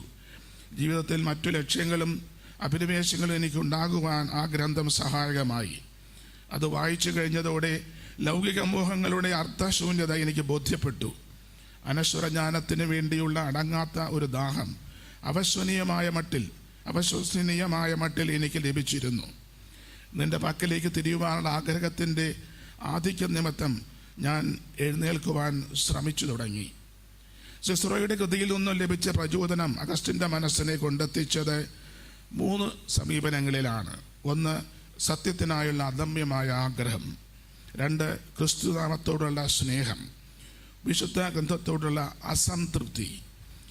വിശുദ്ധ ഗ്രന്ഥത്തെക്കുറിച്ച് തനിക്കുണ്ടായ വികല കാഴ്ചപ്പാടുകളെക്കുറിച്ച് അദ്ദേഹം ആത്മകഥയിൽ ഇങ്ങനെ പറഞ്ഞിരിക്കുന്നു: വിശുദ്ധ ഗ്രന്ഥത്തോട് ഇന്ന് എനിക്കുള്ള മനോഭാവം അല്ല അന്നുണ്ടായിരുന്നത്. സിസറോയുടെ പ്രൗഢമായ പ്രബന്ധങ്ങളോട് താരതമ്യപ്പെടുത്തി നോക്കിയപ്പോൾ വിശുദ്ധ ഗ്രന്ഥം വെറും ഒരു ബാലിശ കൃതിയായിട്ടാണ് എനിക്ക് തോന്നിയത്. അതിലെ ഭാഷയുടെ സാരല്യത്തോടും എനിക്ക് പുച്ഛം തോന്നി. അനർഘരത്നങ്ങൾ വിളയുന്ന ആ ഖനയുടെ അടിത്തട്ട് വരെ തുളച്ചെത്തുവാൻ എൻ്റെ നിശിതമായ ഗ്രഹണശക്തിക്ക് സാധിച്ചില്ല. മുന്നോട്ട് ഒരു കുതിപ്പ്, 2 കുതിപ്പ് പിന്നോട്ട്. ഇതായിരുന്നു അഗസ്റ്റിൻ്റെ ദുര്യോഗം. പുതിയ ചിന്തകളോടും കാഴ്ചപ്പാടുകളോടുമുള്ള ആകർഷണ വലയത്തിൽ അകപ്പെട്ടു പോകുക, പിന്നീട് പെടാപ്പാടുപെട്ട് വഴുതി മാറുക. ധർമ്മദീപ്തമായ ജീവിതം അഗസ്റ്റിന് അപ്പോഴും അസംബന്ധവും അപ്രസക്തവുമായ ഇരുൾ നിലമോ നൈമിഷികമായ ഒരു അഭിനിവേശമോ മാത്രമായിരുന്നു. അഗസ്റ്റിൻ്റെ തീഷ്ണതയുടെയും സ്വയം ശാശ്വത ജീവിതത്തിൻ്റെയും പതിവ് രീതിയായിരുന്നു ഇത്. സിസറോയുടെ മേൽ സൂചിപ്പിച്ച കൃതി വായിച്ച ഏതാനും ദിവസങ്ങൾക്ക് ശേഷം അഗസ്റ്റിൻ മനിക്കേയിസം എന്ന മതത്തിൽ ആകൃഷ്ടനായി. അവരോടൊപ്പം ചേർന്നു. 3-ാം നൂറ്റാണ്ടിൽ പേർഷ്യയിൽ മാനി എന്ന പേർഷ്യൻ ചിന്തകൻ ക്രിസ്തുമതത്തിൻ്റെയും ഇതര മതങ്ങളുടെയും ചില അംശങ്ങൾ കൂട്ടിച്ചേർത്ത് സ്ഥാപിച്ച പുതിയ മതമാണ് മാനിക്കേയിസം. നന്മയുടെയും തിന്മയുടെയും രണ്ട് വിരുദ്ധ ശക്തികളാണ് പ്രപഞ്ചത്തിൻ്റെ അടിസ്ഥാനമെന്ന് മാനി പഠിപ്പിച്ചു. 7-ാം നൂറ്റാണ്ട് വരെ മാത്രമേ മാനിക്കേയിസത്തിൻ്റെ പ്രഭാവം നിലനിന്നുള്ളൂ. കാർത്തേജിലായിരിക്കെ 19-ാം വയസ്സ് മുതൽ 9 വർഷം അഗസ്റ്റിൻ മാനിക്കേയിസത്തിന് തന്നെ വിട്ടുകൊടുത്തു. കാരണം തൻ്റെ ജീവിതത്തിനും ദൈക്ഷണികവും താത്വികവുമായ സമസ്യകൾക്കും ഉത്തരവും നീതീകരണവും ലഭിച്ചത് മാനിക്കേയിസത്തിൽ നിന്നായിരുന്നു എന്ന് അദ്ദേഹം വിശ്വസിച്ചു. പക്ഷേ 9 വർഷങ്ങൾക്ക് ശേഷം തനിക്കുണ്ടായ അവസ്ഥയെക്കുറിച്ച് തൻ്റെ ആത്മകഥയിൽ അഗസ്റ്റിൻ ഇങ്ങനെ എഴുതി: 9 കൊല്ലത്തോളം ഞാൻ ഇങ്ങനെ മനിക്കേയിസത്തിൻ്റെ ഒരു അനുഗാമിയായി കഴിച്ചുകൂട്ടിയെങ്കിലും എൻ്റെ മനസ്സ് തികച്ചും അസ്വസ്ഥമായിരുന്നു. അതുകൊണ്ട് ആണ് മുൻപ് പറഞ്ഞ ഫാസ്റ്റസിൻ്റെ വരവ് ഞാൻ അത്യാകാംക്ഷയോടെ കാത്തിരുന്നത്. എൻ്റെ സംശയത്തെപ്പറ്റി പറഞ്ഞപ്പോൾ തക്ക മറുപടി നൽകുവാൻ മാനേക്കിയന്മാർക്ക് കഴിഞ്ഞില്ല. ഫാസ്റ്റസ് വന്നുകൊള്ളട്ടെ, ഇതല്ല, ഇതിനേക്കാളും വലിയ സംശയങ്ങൾക്ക് പോലും അദ്ദേഹം നിഷ്പ്രയാസം നിശേഷം തീർത്തു തരും എന്നായിരുന്നു മാനേക്കിയന്മാരുടെ മറുപടി. പക്ഷേ മാനിക്കേയൻ പണ്ഡിതനും ബിഷപ്പുമായിരുന്ന ഫാസ്റ്റസുമായുള്ള അഗസ്റ്റിൻ്റെ സംശയ നിവാരണ യോഗം അഗസ്റ്റിനെ തീർത്തും നിരാശനാക്കുകയായിരുന്നു. 381 AD 383 29-ാം വയസ്സിൽ കാർത്തേജിൽ വെച്ചായിരുന്നു ഫാസ്റ്റസുമായുള്ള അഗസ്റ്റിൻ്റെ കൂടിക്കാഴ്ച.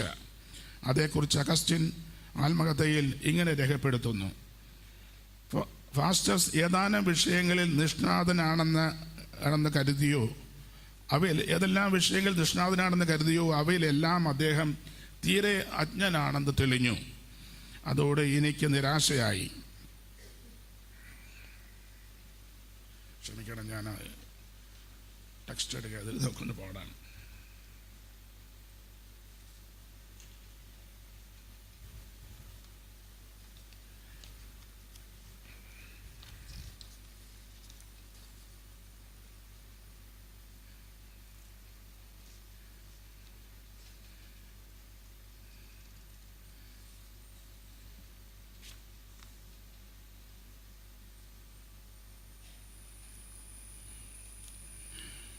പക്ഷേ 9 വർഷങ്ങൾക്ക് ശേഷം തനിക്കുണ്ടായ അസ്വസ്ഥതയെക്കുറിച്ച് തൻ്റെ ആത്മകഥയിൽ അഗസ്റ്റിൻ ഇങ്ങനെ എഴുതി: 9 കൊല്ലത്തോളം ഞാൻ ഇങ്ങനെ മനിക്കേയസത്തിൻ്റെ ഒരു അനുഗാമിയായി കഴിച്ചുകൂട്ടിയെങ്കിലും എൻ്റെ മനസ്സ് തികച്ചും അസ്വസ്ഥമായിരുന്നു. അതുകൊണ്ടാണ് മുമ്പ് പറഞ്ഞ ഫാസ്റ്റസിൻ്റെ വരവ് ഞാൻ അത്യാകാംക്ഷയോടെ കാത്തിരുന്നത്. എൻ്റെ സംശയം ഞാൻ വായിച്ചു കഴിഞ്ഞു. പക്ഷേ മനിക്കേയൻ പണ്ഡിതനും ബിഷപ്പുമായിരുന്ന ഫാസ്റ്റസുമായുള്ള അഗസ്റ്റിൻ്റെ സംശയ നിവാരണം യോഗം അഗസ്റ്റിനെ തീർത്തും നിരാശയിലാഴ്ത്തുകയായിരുന്നു. 383 29 വയസ്സിൽ കാർത്തേജിൽ വെച്ചായിരുന്നു ഫാസ്റ്റസുമായുള്ള അഗസ്റ്റിൻ്റെ കൂടിക്കാഴ്ച. അതേക്കുറിച്ച് അഗസ്റ്റിൻ ആത്മകഥയിൽ ഇങ്ങനെ രേഖപ്പെടുത്തിയിട്ടുണ്ട്: ഫാസ്റ്റസ് ഏതെല്ലാം വിഷയങ്ങളിൽ നിഷ്ണാതനായിരുന്നു എന്ന് കരുതിയോ അവയിലെല്ലാം അദ്ദേഹം തീരെ അജ്ഞനായിരുന്നു എന്ന് തെളിഞ്ഞു. അതോടെ എനിക്ക് നിരാശ തോന്നി. മനിക്കേയുടെ മതഗ്രന്ഥങ്ങൾ നിറയെ വ്യാമോ മണ്ഡലങ്ങളെക്കുറിച്ചും നക്ഷത്രങ്ങളെക്കുറിച്ചുമുള്ള കെട്ടുകഥകളാണ്. എന്നാൽ മനിക്കേയസിൽ നിന്നും കരകയറി അഗസ്റ്റിൻ ചെന്നു വീണത് നവപ്ലറ്റോണിസം എന്ന ദർശനത്തിലാണ്. AD 375 21 വയസ്സിൽ ഭാഷാശാസ്ത്രം പഠിപ്പിക്കാൻ അഗസ്റ്റിൻ കാർത്തേജിൽ നിന്നും തൻ്റെ ജന്മനാടായ തഗാസ്തയിലെത്തി. മനിക്കേയ വിശ്വാസത്തിൽ പുതിയ ജ്ഞാനവുമായാണ് അഗസ്റ്റിൻ നാട്ടിലെത്തിയത്. ആഫ്രിക്കയിലെ കത്തോലിക്കർക്ക് മനിക്കേയർ ഏറ്റവും നിഷിദ്ധരായ മതനിന്ദകരായിരുന്നു. തന്മൂലം അഗസ്റ്റിൻ്റെ അമ്മ മോനിക്ക പരിഭ്രാന്തയായി മകൻ്റെ മുമ്പിൽ വാതിൽ കൊട്ടി അടച്ചു. മോനിക്ക ഉപദേശം തേടി മെത്രാൻ്റെ അടുക്കലെത്തി. മെത്രാൻ മോനിക്കയെ ധൈര്യപ്പെടുത്തി. മാനിയുടെ ആധികാരിക ഗ്രന്ഥങ്ങളുടെ പകർപ്പെടുത്തിട്ടുള്ളത് അഗസ്റ്റിനാണെന്നും അതിലെ ഉള്ളടക്കം അംഗീകരിക്കാൻ അസാധ്യമാണെന്നും അത് അഗസ്റ്റിൻ തിരിച്ചറിയുമെന്നും അദ്ദേഹം മോനിക്കയോട് പറഞ്ഞു. നീണ്ട 11 വർഷങ്ങൾക്ക് ശേഷം കാർത്തിലെ ജീവിതം അഗസ്റ്റിനുള്ള വാക്കിയ സ്വാധീനങ്ങൾ നിരവധിയാണ്. ജ്യോത്സ്യത്തിലുള്ള വിശ്വാസം, ജഡിക മോഹങ്ങളിൽ മുഴുകാനുള്ള അവസരങ്ങൾ, മാനിക്കേയിസം എന്ന പാഷണ്ഡതയിൽ 9 വർഷം അഭിരമിക്കാനിടയായത്, നവപ്ലറ്റോണിസവുമായുള്ള ബന്ധം, സിസ്രോയെപ്പോലുള്ള ലാറ്റിൻ പണ്ഡിതരുടെ ഭാഷാപരവും ചിന്താപരവുമായ വിശകലനപരവുമായ വൈഭവവും മറ്റും മനസ്സിലാക്കാൻ സാധിച്ചത് എന്നിങ്ങനെ ദൈക്ഷണികമായ തലത്തിലുള്ള ഇടപെടലുകളുടെ സമ്പർക്കവും വിസ്മയാവഹമാം വിധം അഗസ്റ്റിനെ കഴിവിനെ ദ്വിഗുണീഭവിച്ചു.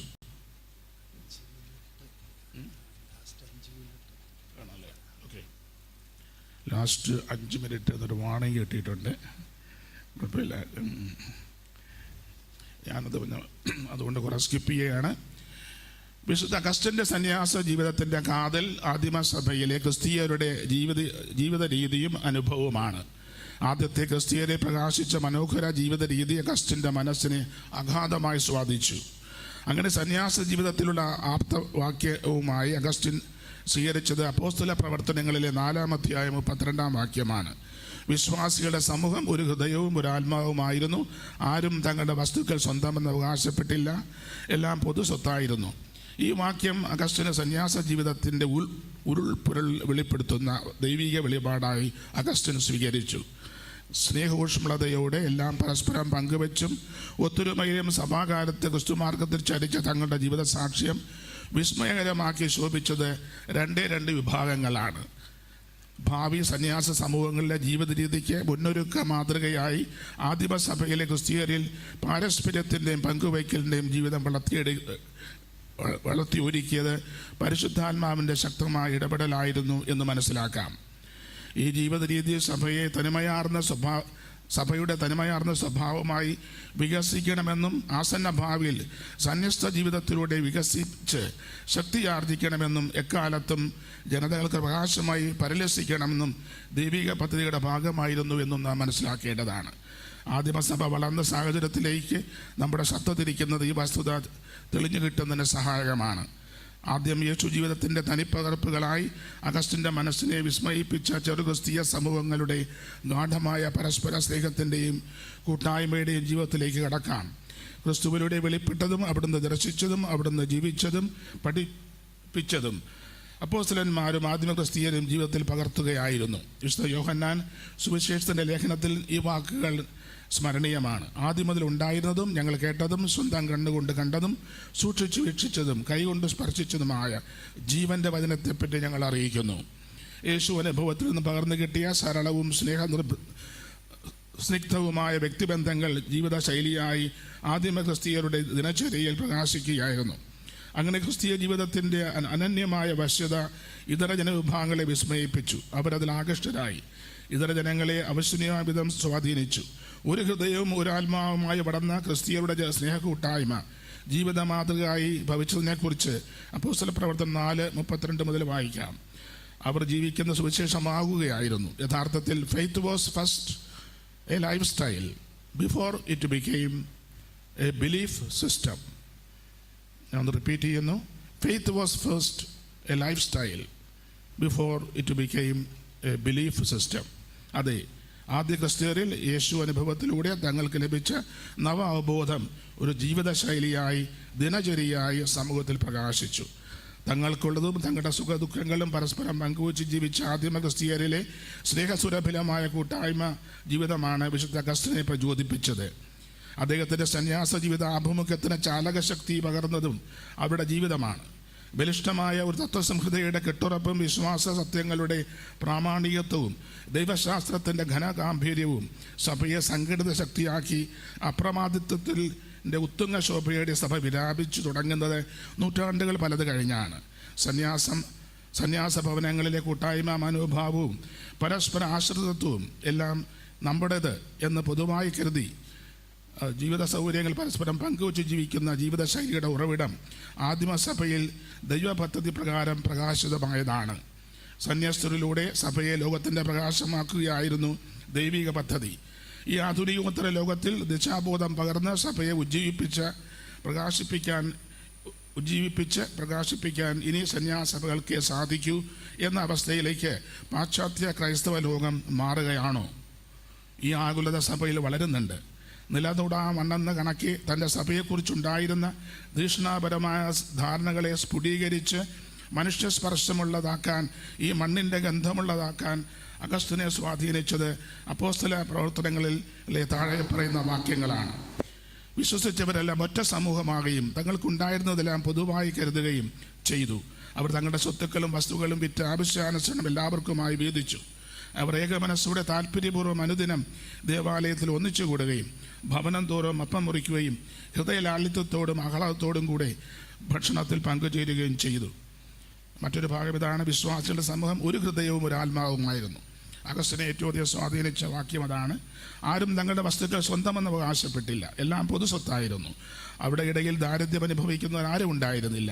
കാരണം പറമ്പും വീടും സ്വന്തമായി ഉണ്ടായിരുന്നവരെല്ലാം അവ എത്രയും വിറ്റുകിട്ടിയ തുക അപ്പോസ്തലന്മാരുടെ കാൽക്കൽ അർപ്പിച്ചു. അത് ഓരോരുത്തർക്കും ആവശ്യാനുസരണം വിതരണം ചെയ്യപ്പെട്ടു. 12 പ്രമാണങ്ങളുടെ അഥവാ നിത്യസത്യങ്ങളുടെ ഒരു സംഹിതയായി വിശ്വാസ പ്രമാണം എന്നിവയിൽ നിന്നും വിടുതൽ നേടി ദൈവമനുഷ്യ സ്നേഹത്തിൽ ജീവിതം സമർപ്പിക്കലാണ് സന്യാസ ജീവിതം വന്നത്. കത്തോലിക്ക ലോകത്തിന് നിരവധി സന്യാസഭകൾ പല നൂറ്റാണ്ടുകളായി ആരംഭിച്ചിട്ടുണ്ട്. വിശുദ്ധ അഗസ്റ്റിൻ്റെ ജീവിത ദർശനത്തിൽ നിന്നും ഉയരെടുത്ത സന്യാസ ജീവിത മാർഗമാണ് അഗസ്റ്റിനിയൻ സന്യാസഭാംഗങ്ങൾ തങ്ങളുടെ ആത്മസാക്ഷാത്കാരത്തിന് സ്വീകരിക്കുന്നത്. നേരത്തെ പറഞ്ഞ വചനം, വിശ്വാസികളുടെ സമൂഹം ഒരു ഹൃദയവും ഒരു ആത്മാവുമായിരുന്നു. ഈ വചനം തന്നെയാണ് അഗസ്റ്റിനിയൻ സഭയുടെ സന്യാസ ജീവിതത്തിന് അടിത്തറയായി നിലകൊള്ളുന്നത്. അഗസ്റ്റിനിയൻ സന്യാസഭയുടെ നിയമക്രമത്തിന് ആമുഖം ആരംഭിക്കുന്നത് എങ്ങനെയാണ്? എല്ലാത്തിലുപരിയായി ദൈവം ആരാധിക്കപ്പെടട്ടെ, തുടർന്ന് നിങ്ങളുടെ സഹോദരരും. എന്നാൽ അവ നമുക്ക് നൽകപ്പെട്ടിരിക്കുന്ന സുപ്രധാന കൽപ്പനകളാണ്. 397 അഗസ്റ്റിൻ്റെ 43-ാമത്തെ വയസ്സിൽ അൽമായർക്കായി ഒരു പൊതുജീവിത നിയമവ്യവസ്ഥ തയ്യാറാക്കുകയും അൽമായരുടെ സമൂഹം സ്ഥാപിക്കുകയും ചെയ്തു. അവരോടൊപ്പം ജീവിതത്തിലും പ്രാർത്ഥനയിലും അദ്ദേഹം പങ്കുചേർന്നു. പിന്നീട് തൻ്റെ വൈദികരെയും ഈ സാമൂഹിക ജീവിതത്തിലേക്ക് ക്ഷണിച്ചു. അദ്ദേഹം തയ്യാറാക്കിയ നിയമവ്യവസ്ഥ പാശ്ചാത്യ സഭയിലെ ഏറ്റവും പഴക്കം ചെന്ന സന്യാസ നിയമവ്യവസ്ഥയാണ്. സുവിശേഷ ജീവിതം ഒരുമിച്ച് അനുവർത്തിക്കാൻ ആഗ്രഹിക്കുന്നവരുടെ ഇടയിൽ ഈ വ്യവസ്ഥ വളരെ വേഗം പ്രചരിച്ചു. അഗസ്റ്റിൻ്റെ നിയമം അനുശാസിക്കുന്നത് അദ്ദേഹം മനപ്പൊരുത്തത്തിൽ ജീവിക്കണം. അവർ ഒരു ഹൃദയവും ഒരു മനസ്സുമായി ദൈവത്തെങ്കിലേക്ക് ചരിക്കണം. ഏറ്റവും അടിസ്ഥാന പ്രമാണം ദൈവസ്നേഹവും അയൽവാസിയുമായിട്ടുള്ള സ്നേഹമാണ്. അത് ക്രിസ്തീയ ജീവിതത്തിൻ്റെ മർമ്മമാണ്. ഏറ്റവും പഴക്കമുള്ള സന്യാസ നിയമസംഹിതയിൽ ഒന്നാണ് അഗസ്റ്റിൻ്റേത്. അഗസ്റ്റിൻ സഭയുടെ നിയമപ്രകാരം വിശുദ്ധ അഗസ്റ്റിൻ്റെ കാലഘട്ടത്തിൽ നിന്നും വരുന്നതിനാൽ അത് അദ്ദേഹത്തിൻ്റെ സൃഷ്ടിയാണെന്ന് വിശ്വസിക്കപ്പെടുന്നു.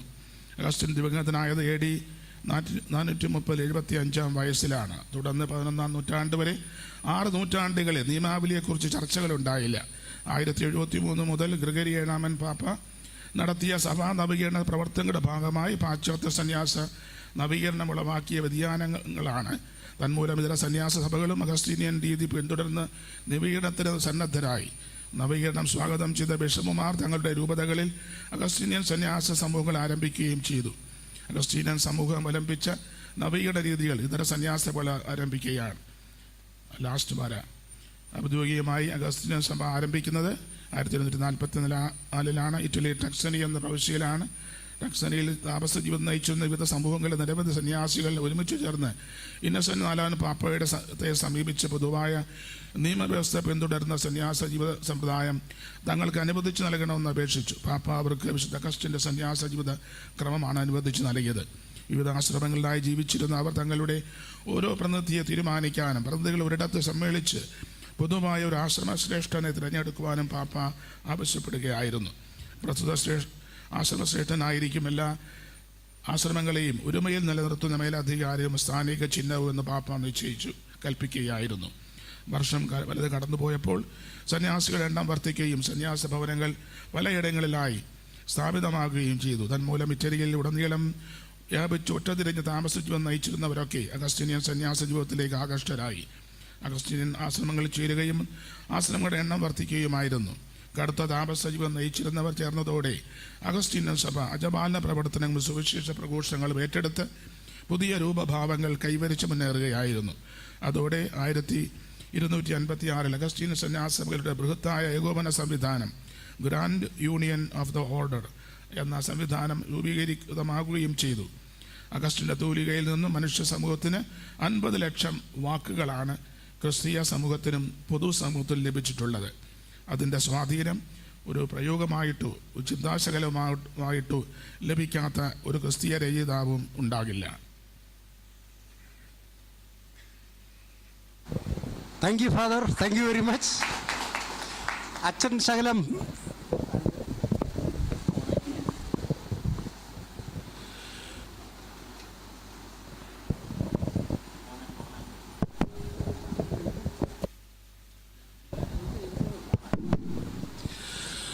അച്ഛനധികം കുറച്ച് സമയം അധികം എടുത്തു. അതുകൊണ്ടൊരു പണി ചെയ്തു ഞാൻ. ഇനി ഡിസ്കഷനുള്ള അച്ഛൻ്റെ സമയം വെട്ടി കുറച്ചേക്കുക. എങ്ങനെയുണ്ടോ? നല്ല പരിപാടിയല്ലേ? അപ്പോൾ ഇനി ചോദ്യങ്ങൾ കുറച്ച് ചോദിക്കുക. അപ്പോൾ അതാണ് നമുക്ക് ചെയ്യാൻ പറ്റുന്നത്. എന്താ ഒന്ന് അല്ല, നിർബന്ധമായിട്ടും ചോദ്യം ചോദിക്കണം. ആരെങ്കിലും എന്തെങ്കിലും ചോദിക്കുക.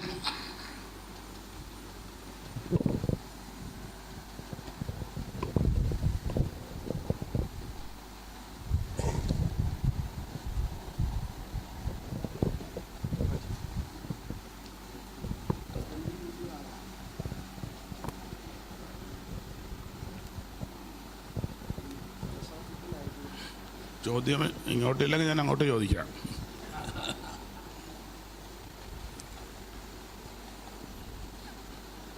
ആദിമസഭയിലെ ക്രിസ്തീയരുടെ ആദ്യത്തെ പേരെന്തായിരുന്നു?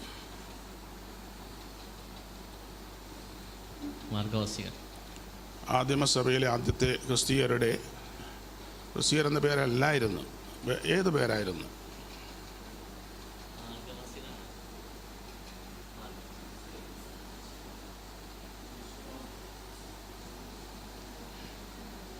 9 സ്ഥലങ്ങളിൽ ആ പേര് പറഞ്ഞിട്ടുണ്ട്. മാർഗക്കാർ, നസ്രയർ എന്ന പേര് പിന്നീട് ഉണ്ടായതാണ്. ക്രിസ്തീയർ എന്ന പേര് പിന്നീട് അന്ത്യോക്യയിൽ ഉണ്ടായതാണ്. ആദ്യത്തെ പേര് ക്രിസ്തു മാർഗത്തിൽ ചരിക്കുന്നവരെന്നതാണ്. 6 ഇടങ്ങളിൽ ഈ മാർഗം എന്ന് പറയുന്നത്. അപ്പോസ്തല പ്രവർത്തനങ്ങളിൽ അവസാനം പൗലോസിനെ അറസ്റ്റ് ചെയ്ത് ഹാജരാക്കിയപ്പോൾ വക്കീലെ ചോദിക്കുമ്പോൾ പറയുന്നത് ഈ മാർഗവാസിയിൽപ്പെട്ടവനാണെന്ന് പറയുന്നുണ്ട്. അങ്ങനെ പലയിടത്ത് പറയുന്നുണ്ട് മാർഗം. അപ്പം ആ മാർഗം എന്ന് പറയുന്നതാണ് അഗസ്റ്റിൻ അവരുടെ ഒന്നിച്ചു കൂടിയിരുന്ന മാർഗവാസികളെല്ലാം കൂടെ ഒന്നിച്ചിരുന്ന കൂട്ടായ്മയിൽ അപ്പം മുറിക്കൽ ശുശ്രൂഷയും പ്രാർത്ഥനയിലും ഒക്കെ വ്യാപരിച്ച ആ അനുഭവമാണ് നമ്മുടെ അഗസ്റ്റിനെ ഏറ്റവും അധികം സ്വാധീനിച്ചത് എന്ന കാര്യം നമ്മൾ ഒരിക്കലും മറക്കാൻ പാടില്ല എന്നാണ് എനിക്ക് കൺക്ലൂഡ് ചെയ്ത് പറയാനുള്ളത്. Is there anybody wants to ask anything? Sister, do you want to ask something? You are holding the microphone, that's why I'm asking. Okay, so thank you very much for the...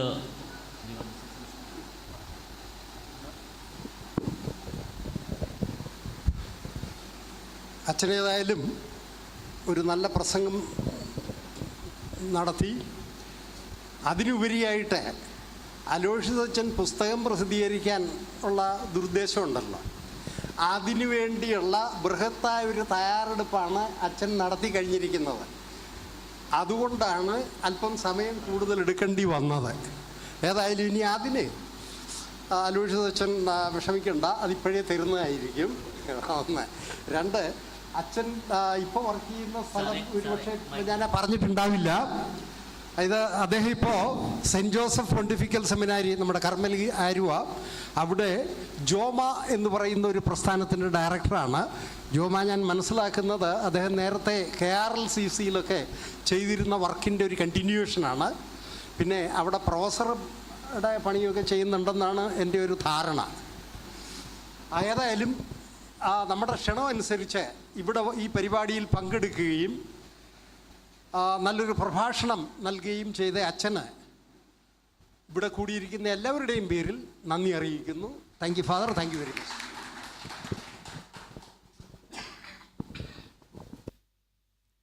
Thank you very much, Father Pius Aratukulam and Anthony Grigil sir. This was really, explaining about the histories on the basis of the Confession of St. Augustine and explain to us the importance of Augustinian contribution to the history. So thank you very much once again. Now we are going to have our break and we'll resume after 10 minutes, and you can just go out and if you want to refresh yourself, you can go out. And when you come back, we have very interesting session going to happen here. We are going to have a video conference from Spain. Reverend Father Alexander Palliparambil is going to present the topic regarding the early Portuguese Augustinian mission in India. And when you come back, we will just resume the program again. Thank you. Please go out and come refresh.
കുറച്ചു നേരത്തേക്ക് video of ചെയ്തിട്ടേക്കട്ടെ, നിങ്ങൾക്ക് കാണാല്ല, കുഴപ്പമില്ലല്ലോ.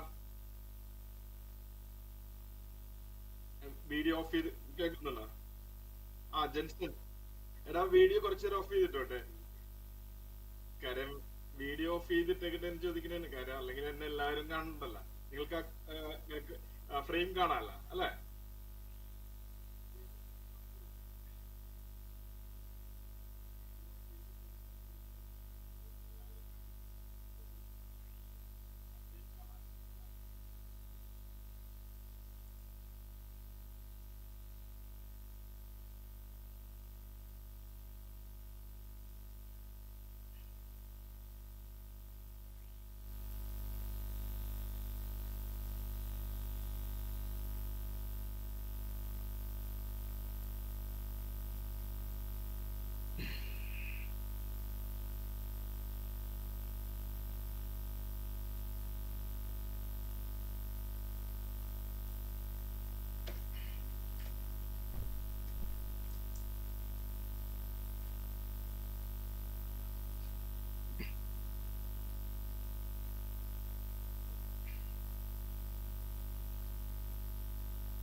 Hi everyone.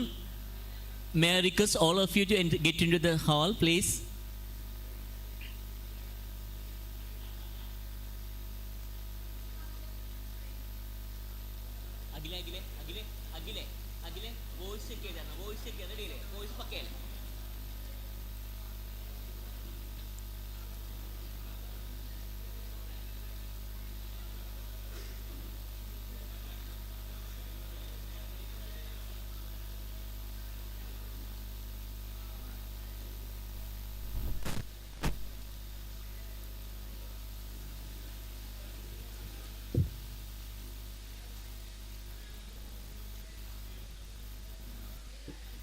Please be settled, everyone.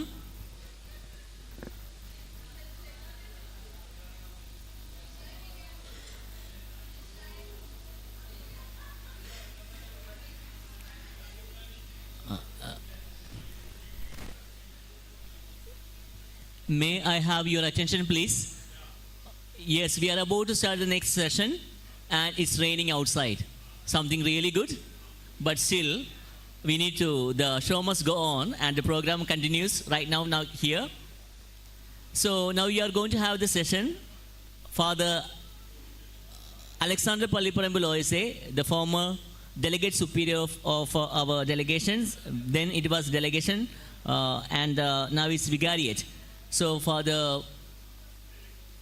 Alexander Palliparambil will be introduced by one of our former seminarian. His name is Mr. Sharon Sebastian from the parish of Little Flower Church, Pattakudi, where I also belong to. And we have got a convent there. And he is 1 year junior to me, and he was here up to novitiate, and then he, according to the will of God, he has to leave the order. So Father Alexander Palliparambil is ready to give the session, and Mr. Sharon, now he is working as a civil engineer in one of the construction company, and the session will be moderated by Mr. Sharon Sebastian. So over to Mr. Sharon Sebastian to give a brief introduction to Father Alexander Palliparambil. May I have Mr. Sharon Sebastian on the stage, please?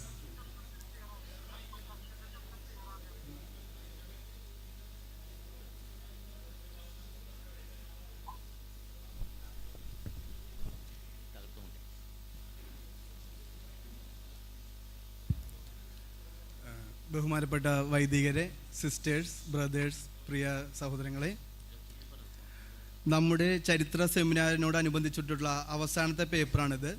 ബഹുമാനപ്പെട്ട Alexander പള്ളിപ്പറമ്പിലച്ചനാണ് ഇത് അവതരിപ്പിക്കുന്നത്. ഇതിൽ പ്രധാനമായും പറയാൻ ഉദ്ദേശിക്കുന്നത് 1572-1622 Augustinian സഭയുടെ പോർച്ചുഗലിൽ നിന്നുള്ള ഗോവൻ മിഷൻ്റെ ഡോക്യുമെൻറ്റിനെ ആസ്പദമാക്കിയുള്ള കാര്യങ്ങളാണ്. ഒപ്പം തന്നെ ആ കാലഘട്ടത്തിലുള്ള രാഷ്ട്രീയ സാമൂഹിക സാഹചര്യങ്ങളെക്കുറിച്ചും അച്ഛൻ നമ്മോട് സംസാരിക്കും. കൂടാതെ എന്തുകൊണ്ട് അഗസ്റ്റീനിയൻസ് ഗോവ തിരഞ്ഞെടുത്തു, അതിനുള്ള കാരണങ്ങളും അച്ഛൻ പറയുന്നതാണ്. പിന്നെ ഇതെല്ലാം പറയുന്ന അലക്സച്ചനെ കുറിച്ച് പറയുകയാണെങ്കിൽ നമുക്കറിയാം, ഇപ്പോൾ അച്ഛൻ സ്പെയിനിലെ അഗസ്റ്റീനിയൻ സഭയിലെ തിയോളജി ഇൻസ്റ്റിറ്റ്യൂട്ടിൽ പഠിപ്പിക്കുകയാണ്. അതിലെ അധ്യാപകനായും സെക്രട്ടറിയായും വളരെ വർഷങ്ങളായി സേവനം ചെയ്യുന്നു. അതോടൊപ്പം തന്നെ അച്ഛൻ പാട്രിസ്റ്റിക്കിലുള്ള പഠനത്തിൻ്റെ അവസാന സ്റ്റേജിലാണ്. അച്ഛനെക്കുറിച്ച് വ്യക്തിപരമായി പറയുകയാണെങ്കിൽ നമുക്കറിയാം, ഏൽപ്പിച്ച കാര്യങ്ങളെല്ലാം വളരെയധികം ആത്മാർത്ഥത്തോടെ ചെയ്യുകയും പഠന കാര്യങ്ങളിൽ വളരെയധികം ആഴത്തിലിറങ്ങി കാര്യങ്ങൾ പഠിക്കുകയും ചെയ്യുന്ന ആളാണ്. അതുകൊണ്ട് തന്നെ സ്പാനിഷിലും പോർച്ചുഗീസ് ഭാഷയിലും അഗാധമായ അറിവ് ആർജിക്കാൻ കഴിഞ്ഞു. ഈ അറിവ് പോർച്ചുഗീസ് ഭാഷയിലുള്ള ഡോക്യുമെൻറ്റിൻ്റെ കാര്യങ്ങൾ മനസ്സിലാക്കാൻ അച്ഛനെ സഹായിച്ചിട്ടുണ്ട്. 1572 അഗസ്റ്റീനിയൻ സഭ ഇന്ത്യയിൽ ഗോവയിൽ വന്നു എന്ന് എല്ലാവർക്കും അറിയാം. എന്നാൽ അതിനെക്കുറിച്ചുള്ള കാര്യങ്ങൾ ഡീറ്റെയിൽ ആയി അറിയാനുള്ള ബുക്സും മറ്റു കാര്യങ്ങളും ഇല്ല. അതുകൊണ്ട് തന്നെ അച്ഛൻ ഈ കാര്യങ്ങളെക്കുറിച്ച് വളരെ ആഴത്തിൽ നമ്മളോട് സംസാരിക്കും.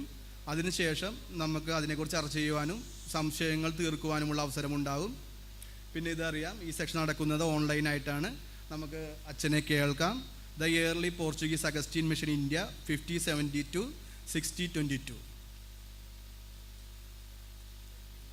While the session is going on, certainly you will get the chances to sign in the last time, because most of you have noted signing, making signature on the names given there. Kindly make sure that while the paper is passed among you, please try to sign in. Thank you.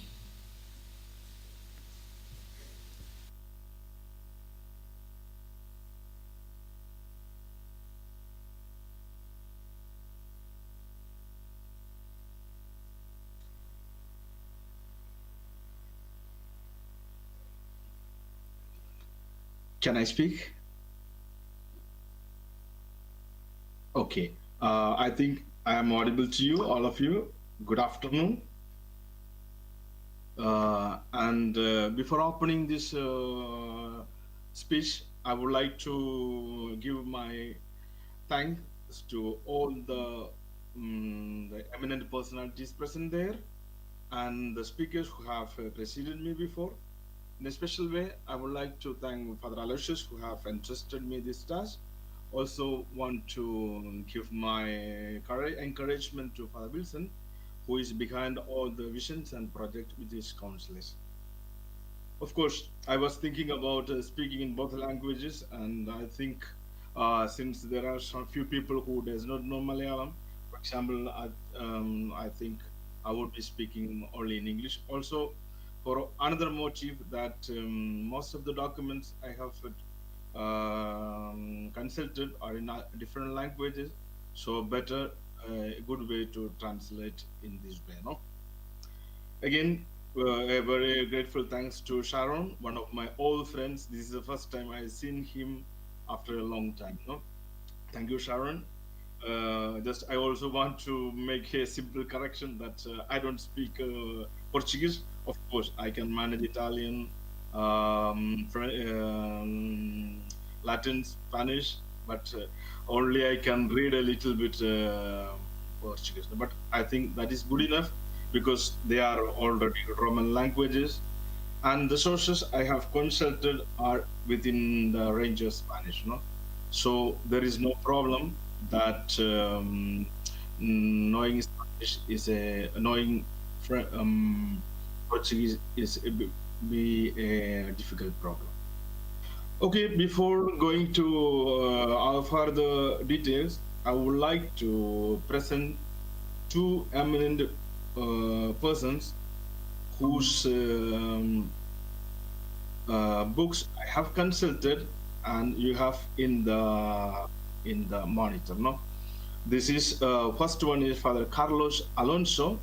He has a book called Alexander of Meneses, Archbishop of Goa. No, and The second one is Teofilo Aparicio Lopez. He has a book called The Order of St. Augustine in India. So as of you can see, both these eminent personalities have studied and they have well documented the work. So, first of all, I would like to give my gratitude to their expertise, and also telling that I am not an original historian, so I will be all the matters I am citing, I am quoting, I am affirming will be coming from them. Well, said this introduction, I also would like to thank Father Johnny mentioning the Augustinian touch in the diocese and his invitation. I think we will be seeing it very seriously. Then also, I want to thank John, Mr. John, for his excellent documentation. Hope in the future we could work together. Also, I'm grateful to hear Anthony sir, no? Because when he said he was telling that he forgot the word for the priest, I just remembered it. It was Katanar, no? So actually, I think he has studied a lot. Also, I want to give my thanks to John once again that he mentioned the name of our postulator Joseph Shiveras. Actually, I'm working with him in the case of other saints. No? So hopefully, we could see the matter of canonization, etc. Also, a heavy, big thanks to Father Pius for his diffusion for the Augustinian spirituality and the Augustinian life. So it saved me a lot of matter. No? Hopefully, I think I'm clear about it. Now, my idea is not to give an exhaustive idea of Augustinian mission in India in the early days. Rather, give an outline. Of course, I'm going to leave the parts which already touched. So, hope you have a piece of paper, no, there, which gives my how do you call it, index of talk. I think I see that. Okay, so I'll be planning to talk on the point A. In the part B, I'll be planning only the first part, and Goa, capital, and other missions will be just touching. And in the third place, I'll be speaking the fourth element, the Augustinian friars. And I will also touch the decline. Also, I will touch the sixth point, where why the Augustinians had a place, why the Augustinians had a how do you call it, extra privilege, no, in the mission of India in Goa. Once again, just going back to the title, I would just want to make you clear that the early Portuguese Augustinian mission in India would be comprised of three parts. No, I am giving how do you call it? I'm aware that sometimes I use Spanish words, so please bear with me, or any other language it could come, because usually we are here teaching in Spanish, so please bear with me. So I would say our title would be, first of all, would be India. Okay? I would want to explain what is the mission in India in the context of India. Second one would be its Portuguese element, which and the third one will be the Augustinian element and its early part, even though sometimes for citation and proof, I need to touch other parts. No? So thank you for Mrs. Sharon for explaining the correct way the speech. And to begin with, since I'm also a philosopher, or I have a philosophy degree, I would like to begin with the Indian system of speaking about God. No? That God should not be spoken in a positive way, rather we can say what he is not. So I will begin with this idea now. What is not Augustinian mission. So the Augustinian mission in India, the first point, no, it was not an India of, you would remember that the Gupta Chandragupta Maurya empire before and after Christ. No, it was not. It was neither the Mughal empire, neither it was the English domination that came from Pakistan, or that extended from Pakistan to the Tibet, no, the today's China. So it was not. And you would say, what was it? So I will just make a image so that you could see what it would like. So please bear with me with while I present it.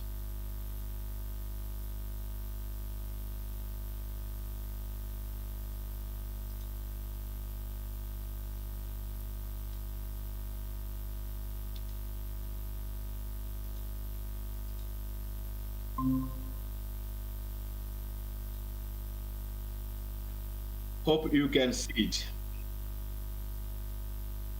Okay, thank you. So you see in the picture, I am highlighting with the cursor, Mombasa is a place from Kenya, actual Kenya, and here you have Basora is a place in the actual Iraq, and Macau is an actual place in China. So the India of the Portuguese was this one, not the India of our times, no? And this one, in the mind of the Portuguese, those days Portuguese, how do you call it? The Portuguese men who made the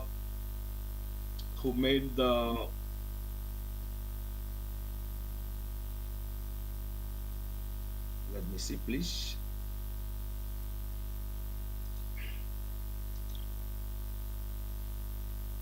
It was like this.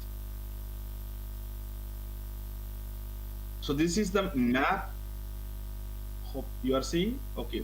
Hope this is the map of the which the Portuguese made to explain their kingdom. No. So here you can see the Basorensis. That is a place, and it is near to Ormuz. No, you see here. And this is Mombasa. This is the place from Kenya. So in those days, there did not exist these countries, no. And here the Macau. So these were the extension and the long length of the Portuguese mission in those times, no. And it was called the Orientalis, Indiae Orientalis. And somebody will ask me, what is Indiae Orientalis? And it is in contrast with the Indiae Occidentalis or Occidentalis, as is said in Latin. No? And from where does it come?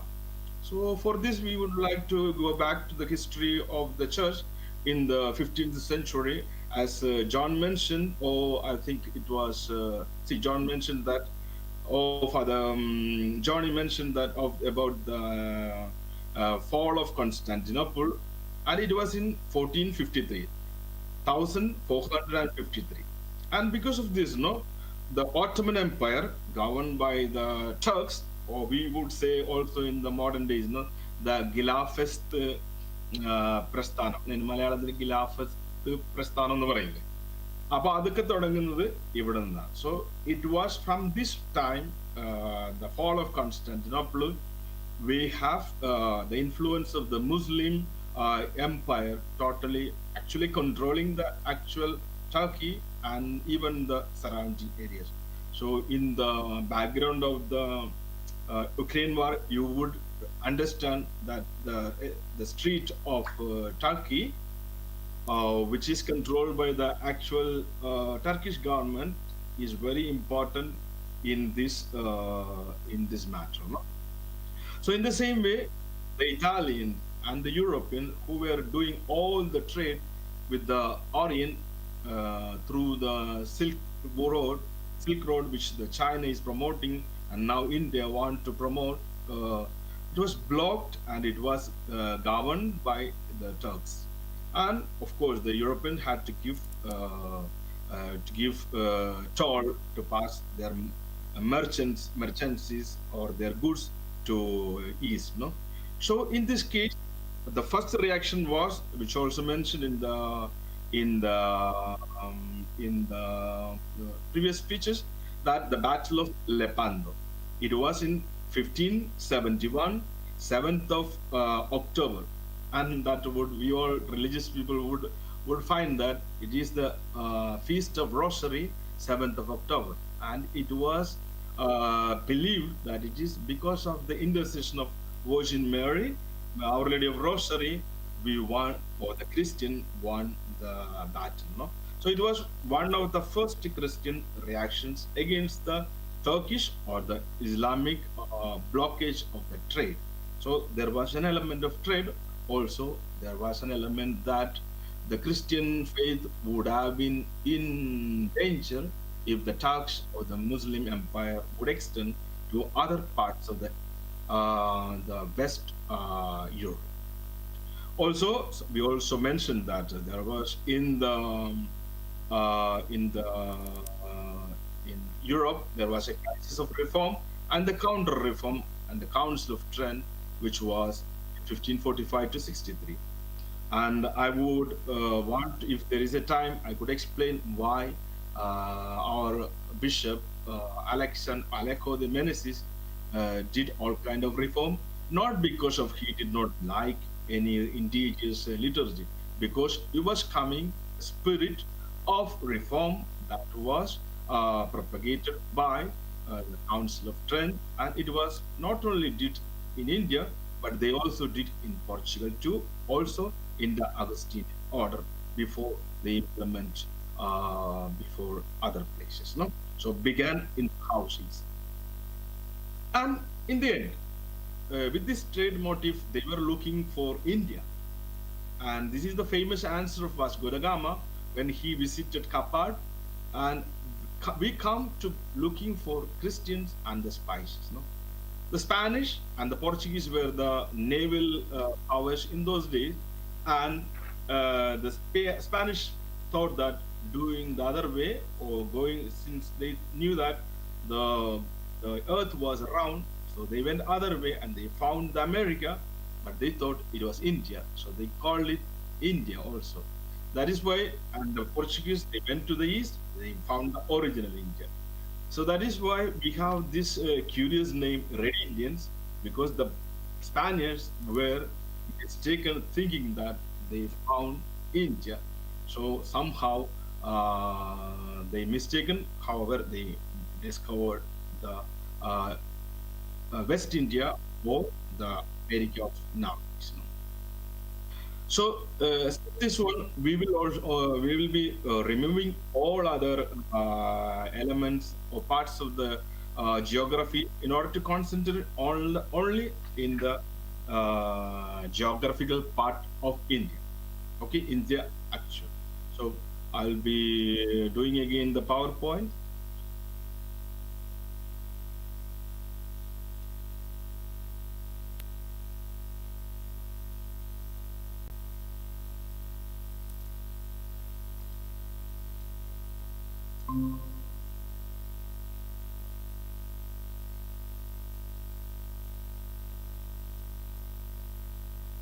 Here you have the complete map of India. Okay, to say where the Portuguese were present in those days. So you can see from Diu, Jammu, Dadra, Nagar Haveli, Bassein, Mumbai, Chaul, Goa, Mangalore, Kannur, Calicut, Cochin, Kollam, Lakshadweep, and all those places until Visakhapatnam.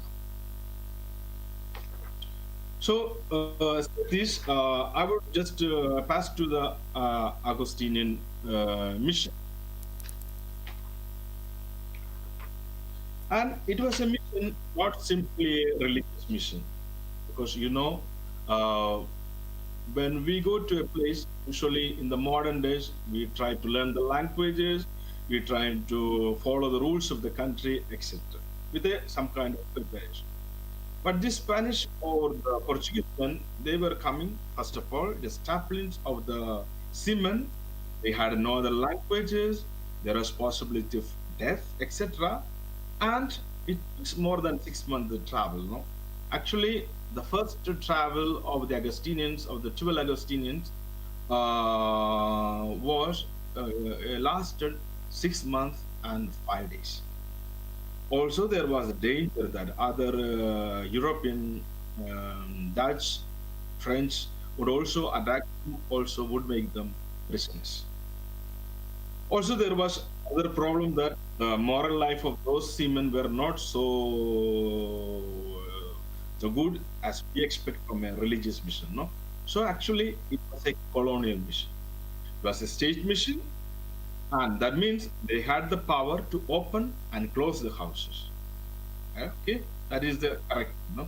So this is also the part of the reason why the Augustinian order was declined, closed in India. Rather, it was not a merely exclusively colonial mission. We have the king of Portugal, Sebastian, who who asked the Augustinian to send friars to India, no? But he had already sent missionaries to Morocco, the present Morocco. Also, he had the confessor Luis Montoya, one of the reformer of the Augustinian order in the previous days, and he has also his court preacher Juan de Vega, also an Augustinian. So they were people, the king and people in the court were people of religious, profound religious sense, no? And the province, it was called a vice province of the Orient of the Augustinians of Our Lady of Grace. That was the official name. And in Portugal, they were called Grecians, no? In India, we had 44 convents, and out of them, 11 countries also, other countries in the modern days also include this area, no? 44 convents. And it was named officially Congregation of the India. So somehow it was a colonial mission, but it was not exclusively a colonial mission. Now we pass to the Indian Augustinian mission. And the basic model was there would be a convent and a church. So if the Augustinians were planning to stay a long time, or they had a plan to consolidate, the idea was always have a convent and a church. So all the places you have also learned from other preachers, there were only churches, they were places of temporary places, or places they could not establish a strong foundation. And they were doing the formation of the clergy, religious or educational formation of the native. And as somebody asked, the first Augustinian, native Augustinian in the 60th century itself was Francis of Presentation. He was a Portuguese born, but he was born in India, no, from Portuguese parents. Also, we find that the bishop Alejo de Meneses insisting, following the example of Jesuit priests, that all the priests, his diocese should learn Concrete. So there was some kind of the Portuguese was their language, but still they were careful that in order to preach, in order to attend the people, they should attend in their local language. Then the social upliftment was another component. We have the Synod of Diamper. We have also the foundation of the Colonial Convent and the convent for women care. Also, there was ecclesia's impact. In the olden days, to cite in the Kerala style, no, there was no resident bishop in Kerala. The bishops from Syria, they used to come and they used to ask for a good amount of money to ordain, no. So somehow this kind of abuses were also removed by the Augustinians and by the assistants and by the work of Father Bishop Alejo. Also, the geographical characteristic was that it was always in the coastal area you would see in the map. No. Also, it was also related with the Portuguese colony. And the economic support usually came from the royal revenue, from the province, and from the benefactors abroad, and from the local people. And the conversion. There were conversions of total places like Nora. I would explain when I speak about Nora. There was a conversion in total places, but there are also documentation that not all people were forced to convert. There were also the list that in that place the number of converts were this much, and the number of non-Christians were this much. No? So there was, in general, there was not a forceful conversion as per the documents. Now we go to the specific places of mission. First of all, I would like to concentrate on Goa capital, and as mentioned a lot, Mr. John, the convent was called the Convent of Our Lady of Grace. It was founded in 1573, but the building was of 1597, and it lasted until the last moment, that is 1834. And it was the house of the Vicar Provincial, a short time also the house of the students. And this house of the students, which was called the St. Augustine Church, or the College of Maria del Popolo, or the say Our Lady of People, stood also from 1602 to 1834. As we are told, there they study humanities, philosophy, and theology. But other three eminent institutions go were the Cloister Convent, and the second one was, as said, it was the orphanage for the young girls, and the Convent of Maria Magdalena for the ladies who were in problem. No? Actually, I want to concentrate some details about this thing. Actually, there was a lot of objection from the royal family or royal authorities not to do this. So the convent of Santa Monica was the personal initiative of Alejo. Actually, the Franciscans also asked for a convent of Clara, and there were petitions for convents in Thana and I think in Bombay also, Bassein, but it was rejected. No? So actually, Alejo, the Meneses, founded it, and he personally financed it. And the first prior was called, prioressa was called Felipa, and then there were 21 religious. No, 3 of them were orphans, 2 widows, and 15 young girls. Actually, they came from the orphanage, and because of this one, the orphanage was ceased to exist once the convent was in full form, because then they also took care of the orphanage children of young orphan lady. There were a fire in 1636, and it was reconstructed to accommodate 200 religious people. And it is said with the documental proof that there were always, from this period, more than 100 nuns in the convent. And there were 91 superiors, all whose names are actually recorded. And the last one was elected in 1831, who would have the separation of the order there. So somehow this was the case of the convent of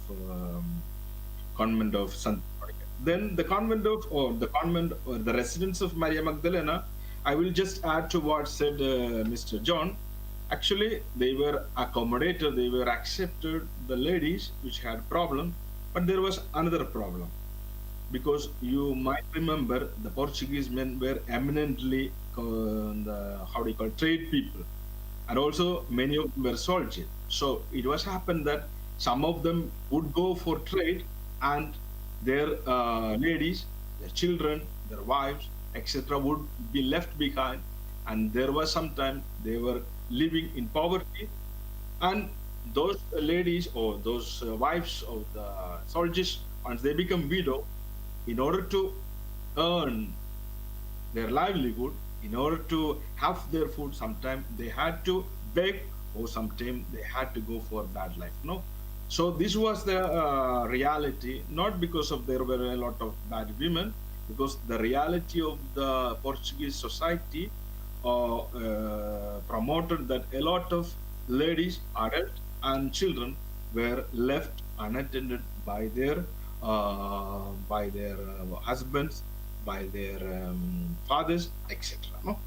So this also helped us to find the kind heart of Bishop Alejo de Meneses, and it was also an example he followed from Lisboa, where there was such a house. Okay, so it was not a kind of special thing for India. May I know how many minutes I have, the moderator, please?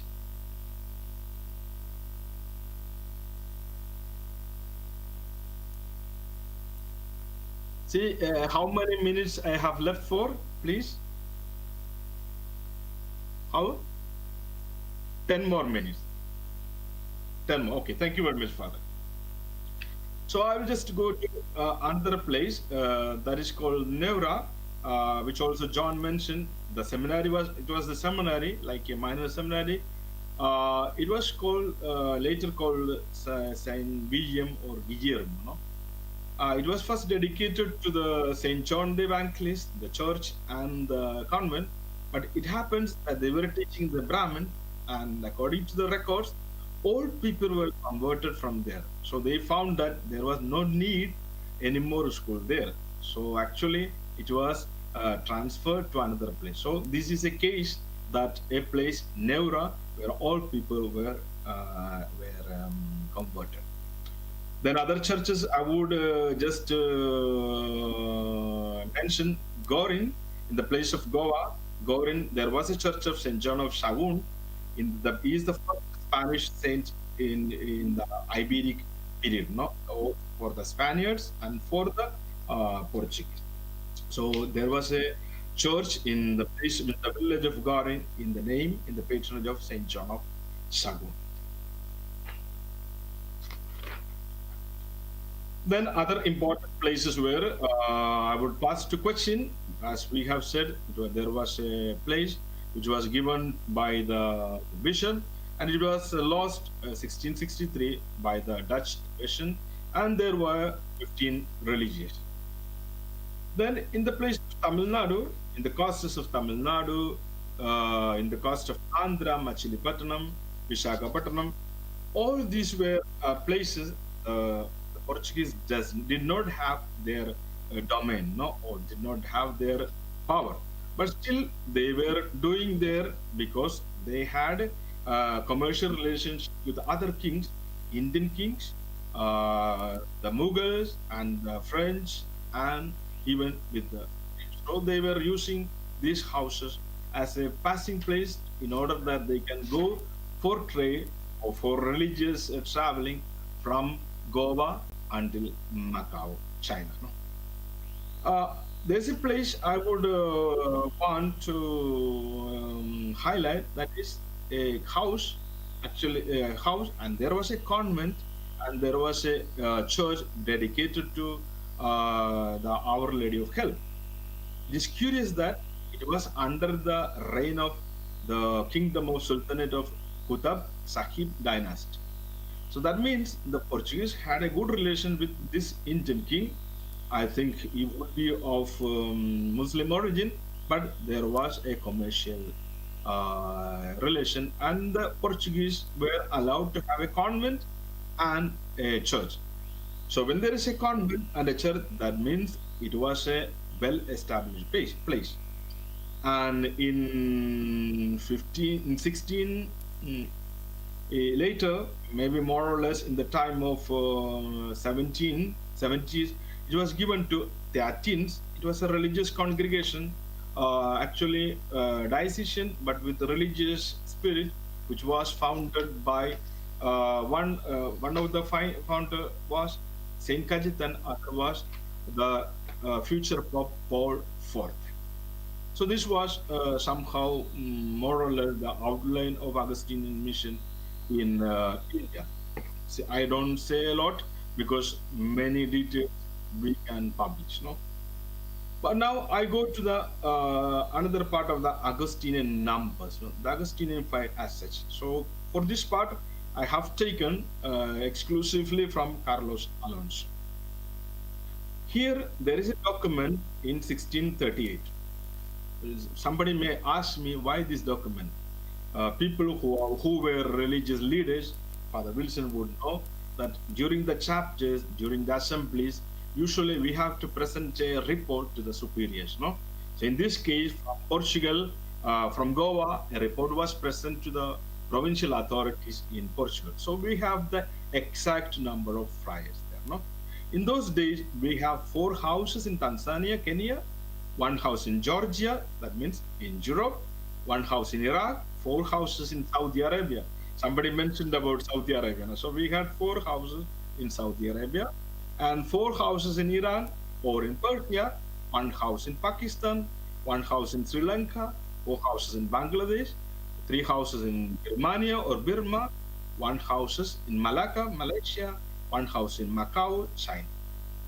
So there are 25 houses outside the modern India. Another curious detail of this is that this will explain us how the civil authorities or persons of religious authorities from Portugal, they gave much importance to India.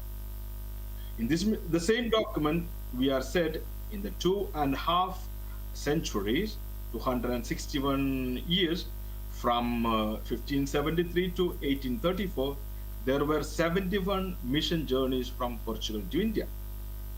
And the first journey, in the first century, that is 1573 to 1673, there came 173 friars. Altogether, until 1834, 386.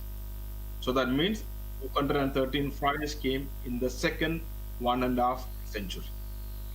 But the book of profession, all you religious know that the book of profession is a sacred one. We keep it everywhere. The book of profession says there were 850 religious professions or entered in the book of profession in Goa. 850. And Father Carlos Alonso, he makes a hypothesis. If in 100 years there entered 850, in 250 years, it could be amount to 1,700. It's a big, huge number. It's a big, huge number. So going back to the 850, only 173 came from Portugal. So from where did they enter 677? That is a very, very important question.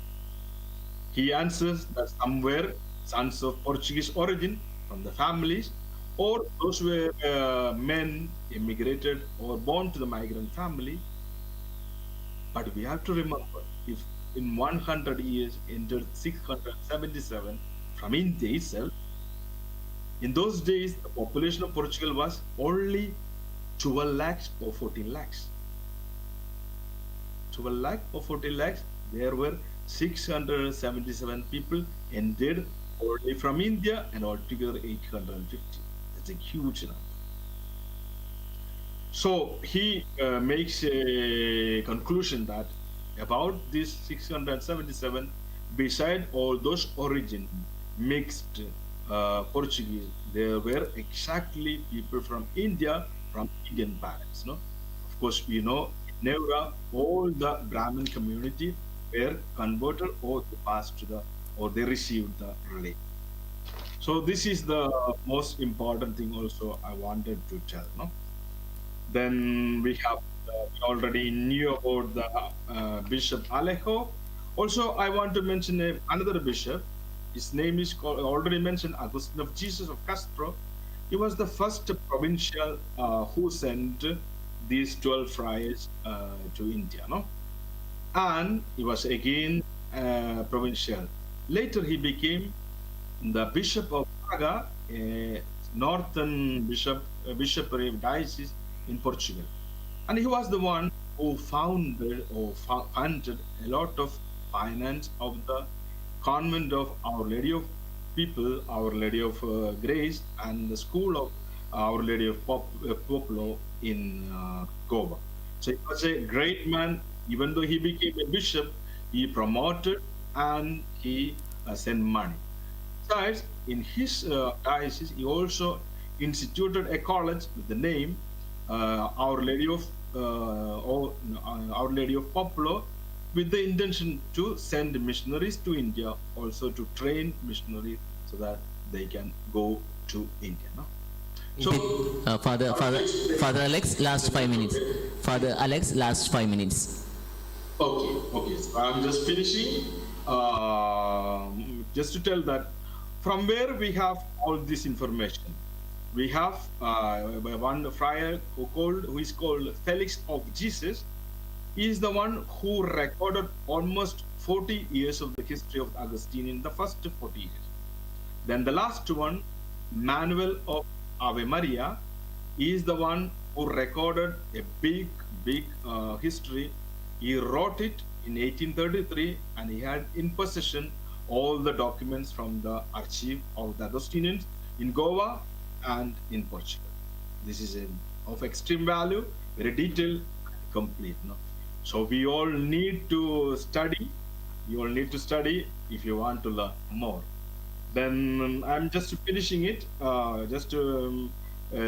making why the Augustinians had a plus. No, the father of Alejo de Meneses, he was the how do you call Aya? No, we call the lady who takes care of the children of rich families called Aya. No, and his father was Ayo. That is a Portuguese word. We have just borrowed from Portuguese to our language, and his father was the Ayo of King Sebastian. No?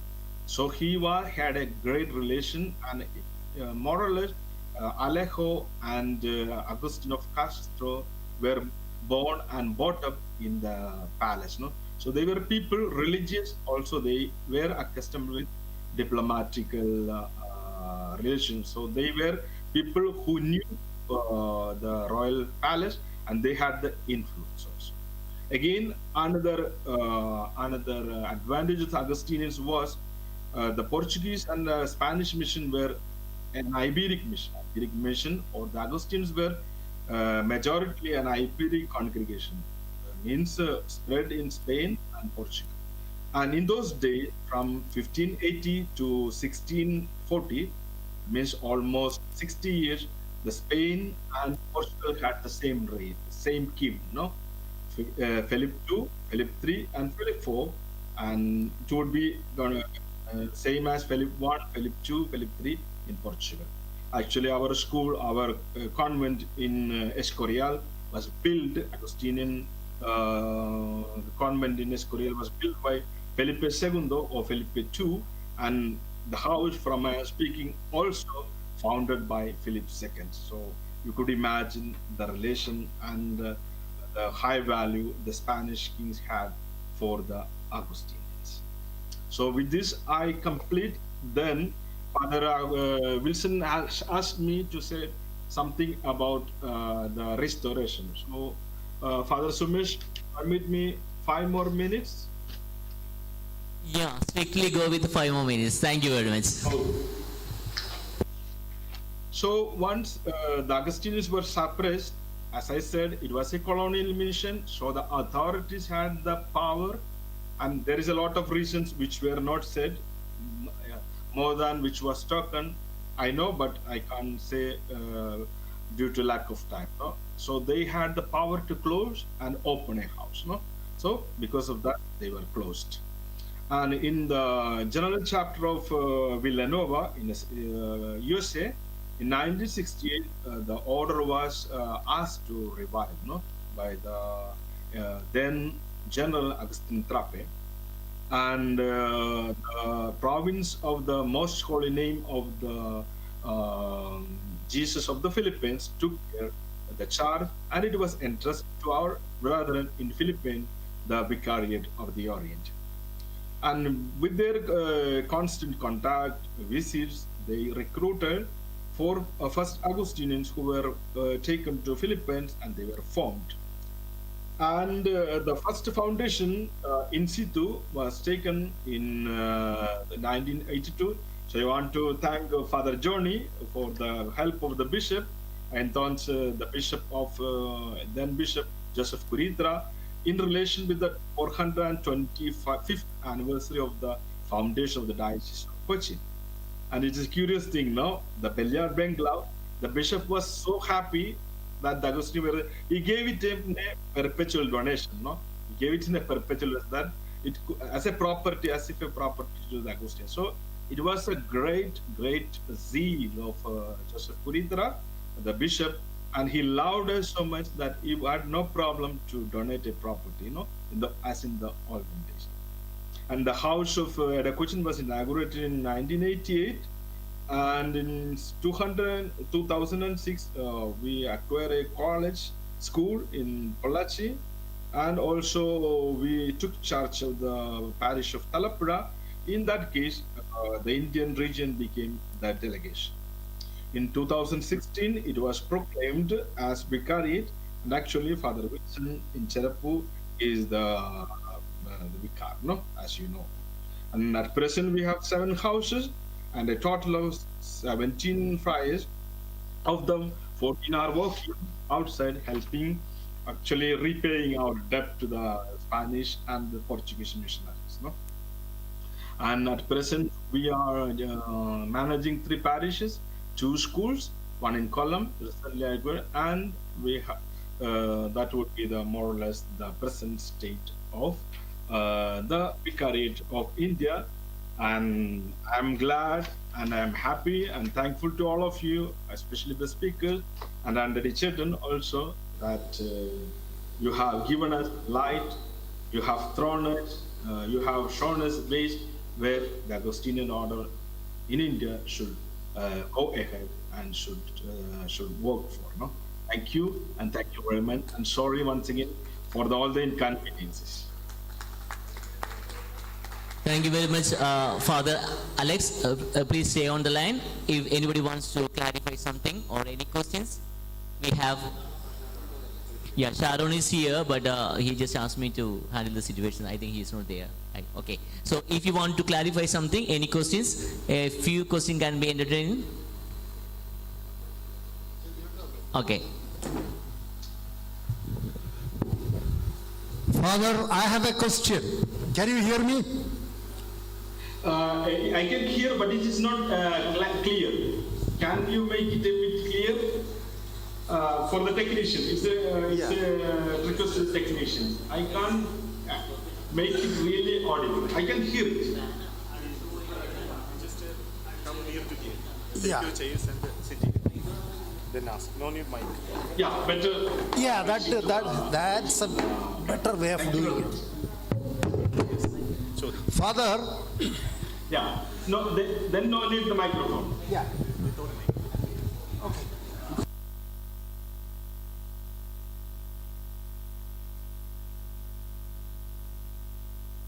Mm-hmm.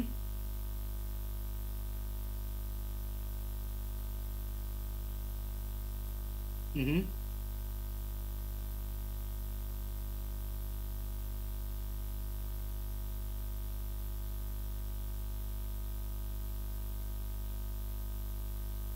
Mm-hmm.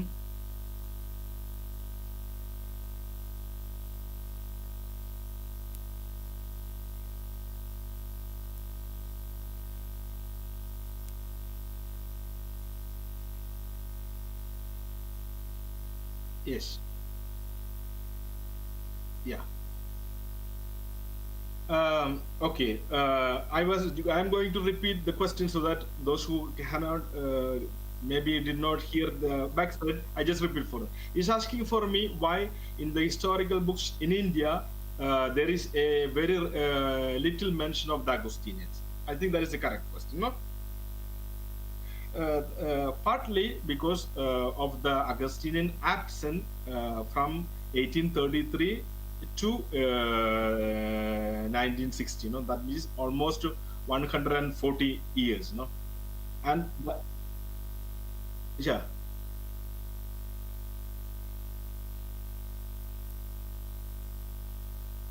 Yeah. Mm-hmm.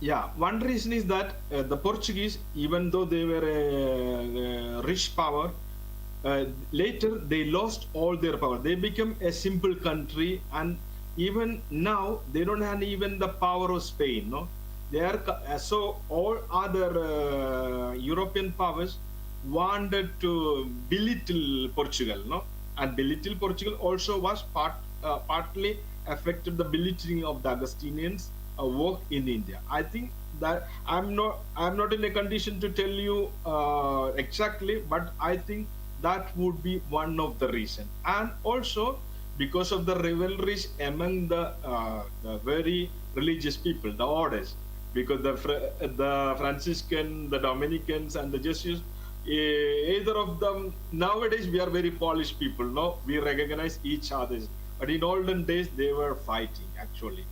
But somehow this could be the reasons, I think. Thank you. Yes. Mm-hmm. Yeah.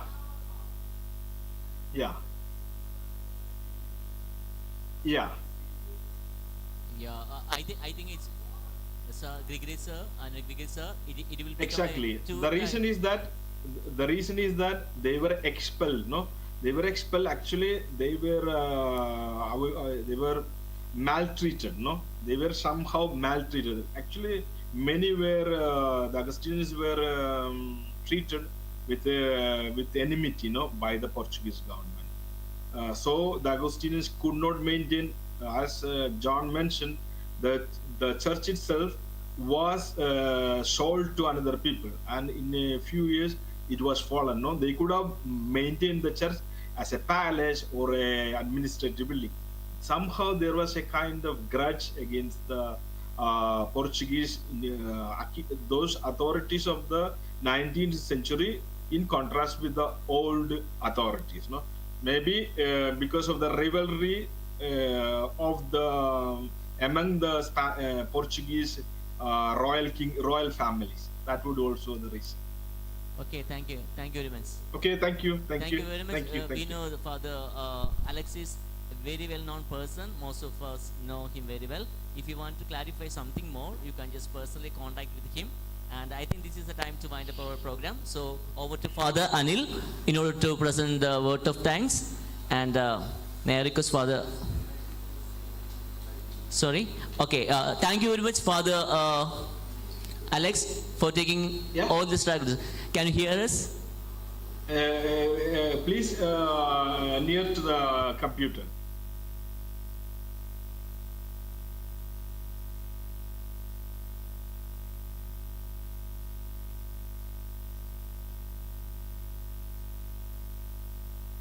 Oh, thank you very much, Father. Thank you very much. Thank you very much. Thank you very much, and thank you for all the audience. Thank you. I am sorry that I cannot treat. I see a lot of faces, familiar faces, the fathers, sisters. I am sorry that I cannot treat you in person. Hope in the future one of our conferences we can make in person. Thank you very much for your patience and for your listening. Thank you very much. Thank you very much, Father. So that's from Father Alex. Over to Father Anil. Yeah. Would you like to cut the? Yeah. Okay. What? Would you like to continue with the video streaming, or do you want to cut this one? Okay, you do it, Father. I'm just leaving because I have a class now. Okay, thank you. Please.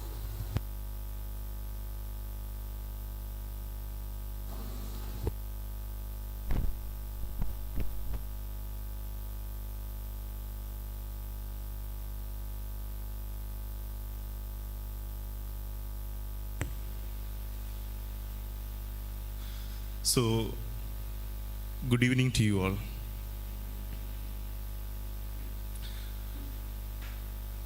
Saint Augustine in his sermon ഒരു സുന്ദരമായൊരു quotes ഇപ്രകാരം പറഞ്ഞിരിക്കുന്നത്: understanding is the reward of faith, therefore seek not to understand that you may believe, but believe that you may understand. സത്യം അന്വേഷിച്ചു കൊണ്ടിരുന്നൊരു മനുഷ്യനാണ് വിശുദ്ധ Augustine. ആദ്യം ബുദ്ധി കൊണ്ട് അന്വേഷിച്ചു, പിന്നീട് മനസ്സിലായി വിശ്വസിച്ചിട്ട് അന്വേഷിക്കാമെന്ന്. അതിൻ്റെ വെളിച്ചത്തില്ല വിശുദ്ധ അഗസ്റ്റിൻ ഇപ്രകാരം പറഞ്ഞത്. നമ്മളും ഒരു അന്വേഷണത്തിലാണ്. വലിയൊരു പാരമ്പര്യം ഒന്ന് റീഡിസ്കവർ ചെയ്യാനുള്ള ഒരു വലിയ അന്വേഷണം നമ്മൾ വിശ്വസിക്കുന്നുണ്ട്. വിശുദ്ധ അഗസ്റ്റിൻ പറഞ്ഞതുപോലെ വിശ്വസിക്കുന്നുണ്ട്. നമുക്കൊരു വലിയ പാരമ്പര്യം നമ്മുടെ പുറകെ കിടപ്പുണ്ട്. ഒന്ന് പോസ് ചെയ്ത് ഒന്ന് തിരിഞ്ഞു നോക്കേണ്ടത് ആവശ്യമാണ്. കാരണം മുന്നോട്ടുള്ള യാത്രയിൽ ഈ തിരിഞ്ഞു നോട്ടം നമ്മളെ ഒത്തിരി ഹെൽപ്പ് ചെയ്യും. അതൊത്തിരി എനർജി നമുക്ക് തരും. അതിൻ്റെ ഫലമായിട്ട് നമ്മൾ ഈ 450 വർഷം ഇന്ത്യയിലെ അഗസ്റ്റീനിയൻ സഭ എന്ത് ചെയ്തു, എന്താണ് ചെയ്തുകൊണ്ടിരുന്നത്, ഇനി എന്താണ് ചെയ്യേണ്ടത്, ഈ ഒരു യാത്രയിലാണ് നമ്മൾ തീർച്ചയായും നമ്മൾ ഒരുമിച്ച് അന്വേഷിച്ചു കൊണ്ടിരിക്കുകയായിരുന്നു. അതിൻ്റെ ഏറ്റവും സുന്ദരമായ ഒരു ദിനത്തിലാണ് നമ്മൾ പ്രവേശിച്ചിരിക്കുന്നത്. ഈ ഒരു ദിവസം ഇപ്രകാരം ആയിത്തീരുവാൻ ഇതിന് പിന്നിൽ പ്രവർത്തിച്ച നിരവധി മനുഷ്യരുണ്ട്, നിരവധി വ്യക്തിത്വങ്ങളുണ്ട്. ഏറ്റവും പ്രധാനപ്പെട്ടത് ഇവിടെ ആയിരിക്കുന്ന നിങ്ങൾ ഓരോരുത്തരുമാണ്. അപ്പോൾ എല്ലാവരെയും നന്ദിയോടെ ഓർക്കുന്നതിനും ഇവിടെ ആയിരിക്കുന്ന വിശിഷ്ട വ്യക്തിത്വങ്ങൾക്ക് ഹൃദയത്തിൻ്റെ നിറവിൽ നന്ദി പറയുവാനും വേണ്ടിയാണ് ഞാനിവിടെ നിൽക്കുന്നത്. അധികം ദീർഘിപ്പിക്കുന്നില്ല. ഏറ്റവും ആദ്യം ഈ ഒരു ദിവസം ഇത്രയും സുന്ദരമായിട്ട് നമുക്ക് ഒരുക്കി തന്ന സർവശക്തനായ ദൈവത്തിന് നന്ദി പറയുകയാണ്. കാരണം വലിയൊരു ദൈവിക ഇടപെടൽ ഇതിനകത്ത് നടന്നിട്ടുണ്ട്. ഈ ചരിത്ര മുഹൂർത്തത്തിന് ഇത്രയും വ്യക്തിത്വങ്ങളുടെ സാന്നിധ്യം വേണമെന്ന് ഞങ്ങളെക്കാളുപരി ദൈവം അത് ആഗ്രഹിച്ചു. കാരണം ഇത് പറയാനുള്ള കാരണം ഇന്ന് ശരിക്കും വർക്കിംഗ് ഡേയാണ്. യൂഷ്വലി ഞങ്ങൾ ഓരോ ഇടത്തും ഓരോ കോൺവെൻറ്റിലും ചെന്നപ്പോൾ എല്ലാവരും പരിഭവം പറഞ്ഞത് അച്ചോ ജസ്റ്റ് പ്രീവിയസ് ഡേ, അതായത് ഇന്നലെ 27th ഹോളിഡേയാണ്. ആ ഒരു ദിവസം വച്ചിരുന്നെങ്കിൽ ഞങ്ങൾക്ക് എല്ലാവർക്കും പങ്കെടുക്കാമായിരുന്നു. ഞങ്ങൾക്കും വിഷമമായിരുന്നു. എന്തുകൊണ്ട് ആ ദിവസത്തെക്കുറിച്ച് നമ്മൾ ചിന്തിച്ചില്ല. പക്ഷേ ദൈവം എല്ലാം നല്ലതായിട്ട് സൃഷ്ടിച്ചവൻ എന്ന് വചനം പറയുന്നുണ്ട്. എല്ലാം നല്ലതായിട്ട് കണ്ടുവെന്നും പറയുന്നുണ്ട്. സോ ഈ ദിവസം ഇവിടെ നമ്മളെല്ലാവരും ഒരുമിച്ച് കൂടണമെന്നും യാതൊരുവിധ ബുദ്ധിമുട്ടും കൂടാതെ ഈ ചരിത്രത്തിൻ്റെ താളുകളിലൂടെ കടന്നു പോകണമെന്നും ദൈവം ആഗ്രഹിച്ചതുകൊണ്ടാണ്. എന്തായിട്ട് വേണമെങ്കിലും നിങ്ങൾക്ക് അതിനെ വ്യാഖ്യാനിക്കാം. ആ ഹോളിഡേ നേരെ ഇങ്ങോട്ട് മാറ്റി. അത് കേരളത്തിൽ മാത്രമാണ്, വേറൊരിടത്തുമല്ല, കേരളത്തിൽ മാത്രമാണ്. നബിദിനം കേരളത്തിൽ ഇന്നലെ ആഘോഷിക്കേണ്ടതിന് പകരം ഇന്ന് ആഘോഷിച്ചു. നമുക്കെല്ലാവർക്കും ഇവിടെ ഒരുമിച്ച് കൂടാൻ വേണ്ടി സാധിച്ചു. അതിന് ഈ ഒരു സുന്ദരമായ ദിവസം ഒരുക്കി തന്ന സർവശക്തനായ ദൈവത്തിന് ഞാൻ നന്ദി പറയുന്നു. അഗസ്റ്റീനിയൻ സഭ ഒരുമിച്ച് നന്ദി പറയുന്നു. ഇനി എനിക്ക് ഈ ഒരു അവസരത്തിൽ നന്ദി പറയാനുള്ളത് ഇന്നീ ദിവസത്തിന് ചുക്കാൻ പിടിച്ച ഞങ്ങളുടെ വികാര അദ്ദേഹത്തിൻ്റെ കൗൺസിലേഴ്സ്. 450 വർഷം ജൂബിലി അത് ഒരു വലിയ ഭാരമുള്ള ചുമതലയാണെന്ന് അറിയാമായിരുന്നു. ഇതിനെക്കുറിച്ചുള്ള ചർച്ചകൾ വരുമ്പോൾ ഇതെപ്രകാരമാണ് നടത്തേണ്ടത്, എങ്ങനെയായിരിക്കണം എന്നതിനെക്കുറിച്ചൊക്കെ ഒരു വീക്ഷണമുണ്ടായിരുന്നു. പക്ഷേ അതിൻ്റെ ഭാരം അതൊത്തിരി വലുതാണെന്ന് അറിയാമായിരുന്നു കൗൺസിലേഴ്സിനും ഇത് വികാരനും. എങ്കിലും ഇത് അത്യാവശ്യമാണ്. അഗസ്റ്റീനിയൻസ് എന്താണ് ഇത്രനാളും ചെയ്തത് എന്നതിനെക്കുറിച്ച് ഭാരത സഭയോട് ലോകം മുഴുവനോടും വിളിച്ചു പറയേണ്ടതിൻ്റെ ഉത്തരവാദിത്വം നമുക്കുണ്ട് എന്നത്, അത് ദൈവഹിതമാണെങ്കിൽ അതിൻ്റെ പൂർണ്ണതയിൽ അത് നിറവേറും എന്ന് വികാര പറയുകയും അതിന് വളരെ ശക്തമായ പിന്തുണ അദ്ദേഹത്തിൻ്റെ കൗൺസിലേഴ്സ് കൊടുക്കുകയും ചെയ്തതിൻ്റെ ഫലമായിട്ടാണ് ഈ ഒരു 1 year ജൂബിലി സെലിബ്രേഷൻ നടന്നുകൊണ്ടിരിക്കുന്നതും അതിൻ്റെ ഭാഗമായിട്ട് ഈ ഒരു സെമിനാർ സംഘടിപ്പിക്കാൻ സാധിച്ചത്. ഈ ഒരു അവസരം ഒരുക്കി തന്ന ഞങ്ങളുടെ വികാരനും അദ്ദേഹത്തിൻ്റെ കൗൺസിലേഴ്സിനും ഹൃദയത്തിൻ്റെ നിറവിൽ ഒത്തിരി നന്ദി പറയുന്നു.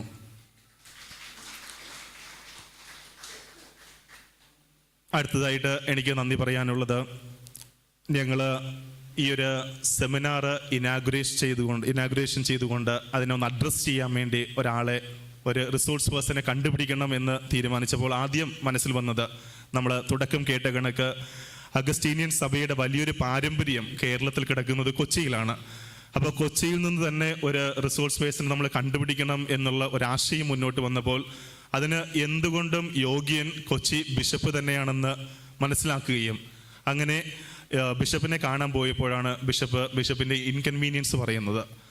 പിന്നീട് അവിടെ വെച്ചാണ് അവിടുത്തെ BG ആയിട്ടുള്ള ഷൈജു അച്ഛനെ ഞങ്ങൾ അപ്രോച്ച് ചെയ്യുകയും ഷൈജു അച്ഛൻ വളരെ സന്തോഷത്തോടെ അത് സ്വീകരിക്കുകയും ചെയ്തു.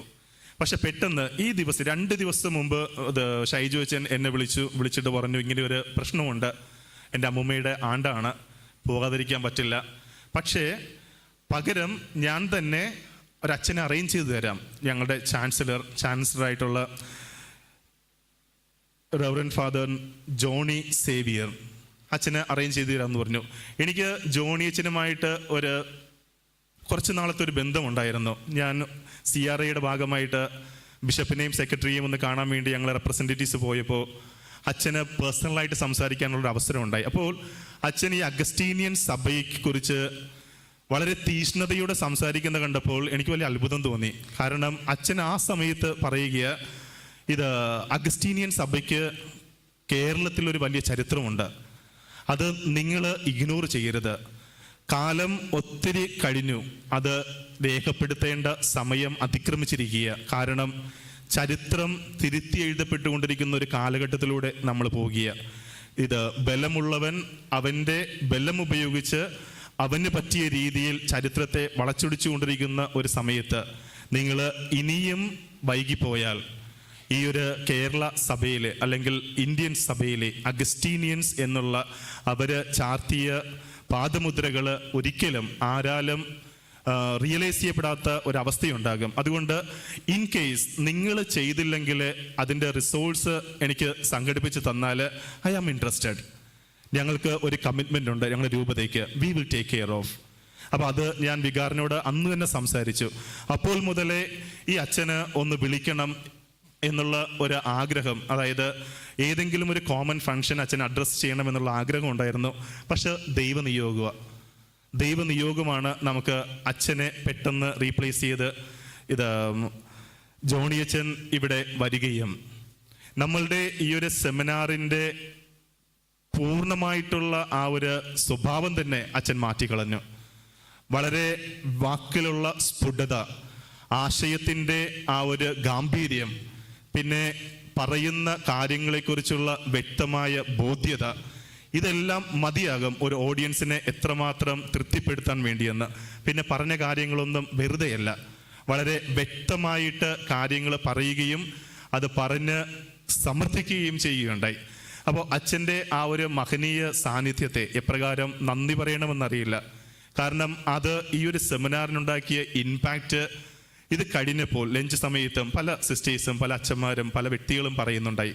അച്ഛൻ തന്ന ആ ഒരു ഇമ്പാക്റ്റ് ഇതിനെ വളരെ പോസിറ്റീവായിട്ട് കൊണ്ടുപോകാൻ സാധിച്ചു. അതുകൊണ്ട് അച്ഛൻ്റെ ആ ഒരു മഹനീയ സാന്നിധ്യത്തിനും വിലപ്പെട്ട വാക്കിനും അഗസ്റ്റീനിയൻ സ്പിരിച്വാലിറ്റിയോടും അഗസ്റ്റീനിയൻ സഭയോടുമുള്ള അകമഴിഞ്ഞ സ്നേഹത്തിനും ഈ വികാർ വിൽസനച്ചൻ്റെയും കൗൺസിലേഴ്സിൻ്റെയും അഗസ്റ്റീനിയൻ സഭയുടെയും പേരിൽ ഞാൻ ഏറ്റവും ഹൃദ്യമായിട്ട് നന്ദി പറയുന്നു. ഇനി നമുക്ക് ഈ ഒരു സെമിനാറിന് 4 വിഷയങ്ങളെക്കുറിച്ച് സംസാരിക്കുവാനാണ് നമ്മൾ ഇത് പ്ലാൻ ചെയ്തത്. 4 വളരെ പ്രഗത്ഭരായിട്ടുള്ള വ്യക്തിത്വങ്ങളെയാണ് നമുക്ക് ഈ ഓരോ വിഷയങ്ങളെക്കുറിച്ചും സംസാരിക്കുന്നതിനും അത് അവതരിപ്പിക്കുന്നതിനും ലഭിച്ചത്. ഓരോ സെക്ഷൻ കഴിഞ്ഞപ്പോഴും അതിനെക്കുറിച്ച് നന്ദി പറഞ്ഞതുകൊണ്ട് ഞാൻ അതിൻ്റെ ആഴങ്ങളിലേക്ക് പോകുന്നില്ല. Reverend father Jose Reagan OCD അച്ഛൻ ഞങ്ങൾക്ക് നേരത്തെ അറിയാവുന്ന ഒരു അച്ഛന്. ഞങ്ങൾ പ്രദേശമായിരിക്കുമ്പോൾ ഞങ്ങളെ ധ്യാനിപ്പിക്കാൻ വേണ്ടി വന്ന അച്ഛൻ്റെ ആത്മീയതയുടെ ആഴം ഞങ്ങളെ പഠിപ്പിച്ചിട്ടുണ്ട്.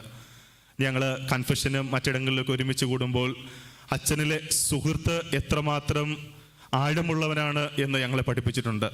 പിന്നെ പലപ്പോഴും ഫോൺ വിളിക്കുമ്പോഴും ഞങ്ങളുടെ വ്യക്തിപരമായിട്ടുള്ള കാര്യങ്ങൾ സംസാരിക്കുമ്പോഴും ഒരു റിലീജിയസ് ലൈഫ് എങ്ങനെയായിരിക്കണം, ഫോർമേറ്റർ എങ്ങനെയായിരിക്കണം, ഫോർമേഷൻ എങ്ങനെയായിരിക്കണം എന്നതിനെക്കുറിച്ചൊക്കെ ഒത്തിരി ദീർഘവീക്ഷണമുള്ള ഒരു വൈദികന്. എന്നാൽ ഇടപെടാനും സംസാരിക്കുവാനും ആരെയും ഭാരപ്പെടുത്താതെ കടന്നു പോകുന്ന ഒരു വൈദികൻ. അതുകൊണ്ട് തന്നെ ഈ ഒരു അവസരത്തിൽ അച്ഛൻ്റെ ആ ഒരു ഹിസ്റ്ററിയോടുള്ള അല്ലെങ്കിൽ അച്ഛൻ്റെ പഠനം തന്നെ ചർച്ച് ഹിസ്റ്ററിയെക്കുറിച്ച്. അപ്പോൾ ഈ ഒരു വിഷയത്തിനെക്കുറിച്ച് സംസാരിക്കാൻ എന്തുകൊണ്ടും യോഗ്യനായ ഒരു വ്യക്തി അച്ഛനാണെന്ന് മനസ്സിലാക്കുകയും അച്ഛനെ അപ്രോച്ച് ചെയ്ത് വളരെ സന്തോഷത്തോടെ അച്ഛനത് സ്വീകരിക്കുകയും ചെയ്തു.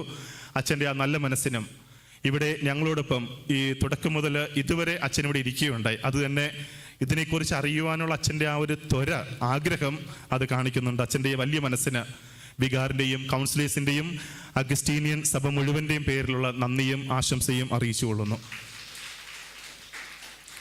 ഒപ്പം മിസ്റ്റർ ജോൺ മാർഷൽ, ഞങ്ങൾ ഇന്നലെ ഇവിടെ ഇതിൻ്റെ ഒരു അറേഞ്ച്മെൻറ്റ് വന്നപ്പോഴും എപ്പോഴൊക്കെ പുള്ളിയെ കാണുന്നോ അപ്പോഴൊക്കെ ഇയാൾ ഈ അഗസ്റ്റീനിയൻ സഭയെക്കുറിച്ച് അല്ലെങ്കിൽ അഗസ്റ്റീനിയൻ മിഷണറീസ് ഇന്ത്യയിൽ എന്താ ചെയ്തുകൊണ്ടിരിക്കുന്നതിനെ കുറിച്ച് ഇങ്ങനെ എവിടെ രണ്ടുപേർ ഒരുമിച്ച് കൂടുന്നോ പെട്ടെന്ന് അച്ഛൻ വന്നിട്ട് ഈ ചേട്ടൻ വന്ന് ഇങ്ങനെ പെട്ടെന്ന് വിഷയം അയാളുടെ കൺട്രോളിലോട്ട് എടുക്കുന്നു, സംസാരിക്കുന്നു. ദാറ്റ് ഷോസ് പുള്ളി തറോലി ഇതിനെക്കുറിച്ച് റിസർച്ച് ചെയ്തിരിക്കുക, ഇപ്പോഴും ചെയ്തുകൊണ്ടിരിക്കുക, പഠിച്ചുകൊണ്ടിരിക്കുക.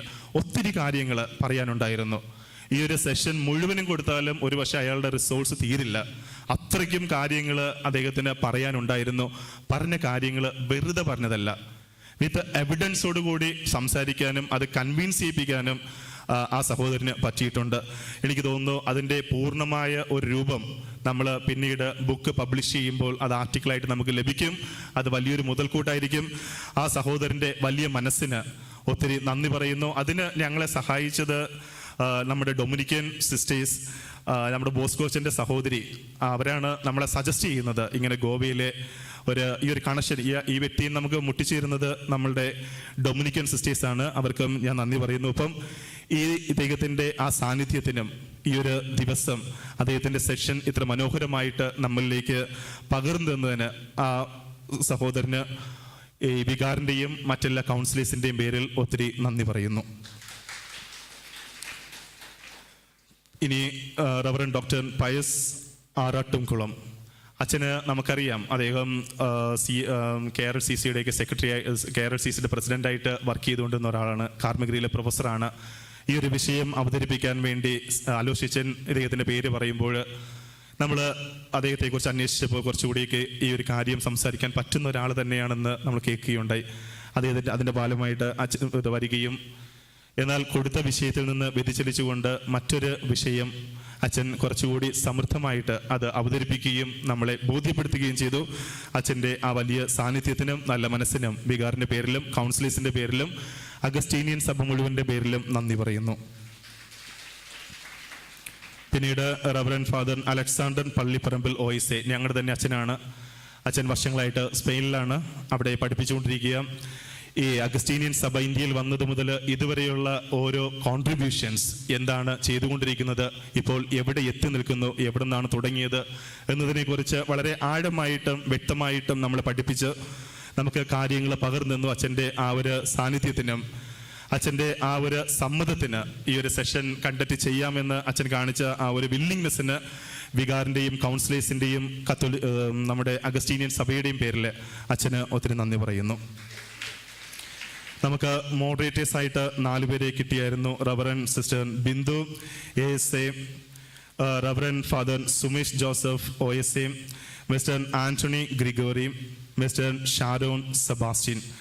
ഓരോ സെഷനും അലൈവാക്കുന്നത് അത് എത്രമാത്രം അത് ഓഡിയൻസിലേക്ക് എത്തി അതിൻ്റെ ഒരു വ്യക്തത പകർന്നു കൊടുക്കുന്നതിന് മോഡറേറ്റേഴ്സിന് വലിയ റോളുണ്ട്. എനിക്ക് തോന്നുന്നു ആ ഒരു ഭാഗത്തോട് ആ ഒരു ഉത്തരവാദിത്തത്തോട് ഇവർ 4 പേരും ജസ്റ്റിസ് കാണിച്ചു എന്ന് നമുക്ക് തീർത്തും പറയാൻ സാധിക്കും. അതുകൊണ്ട് നിങ്ങളുടെ ആ ഒരു വലിയ മനസ്സിനും നിങ്ങളുടെ ആ ഒരു കോപ്പറേഷനും ആ ഒരു കോൺട്രിബ്യൂഷനും വികാറിൻ്റെയും കൗൺസിലേഴ്സിൻ്റെയും അഗസ്റ്റീനിയൻ സഭയുടെയും നാമത്തിൽ നന്ദി പറയുന്നു. പിന്നെ നമുക്ക് ലഞ്ച് കഴിഞ്ഞ ആ ഒരു സെഷനിൽ ആ ഒരു സമയത്ത് ആന്റണി പുത്തൂർ, പുള്ളിയും ചാത്യാത്തുകാരനാണ്. നമുക്ക് വരികയും വേറെയും 2 പേരെ അറേഞ്ച് ചെയ്തിട്ടുണ്ടായിരുന്നു. പക്ഷേ അവർക്ക് കുറച്ച് ഇൻകൺവീനിയൻസ് ഉള്ളതുകൊണ്ട് വരാൻ പറ്റിയില്ല. പക്ഷേ വരികയും നമ്മളുടെ പ്രാദേശിക ചരിത്രം നമുക്ക് പറഞ്ഞു തരികയും അതിലൂടെ നമ്മളെ എൻറീച്ച് ചെയ്യുകയും ചെയ്തു.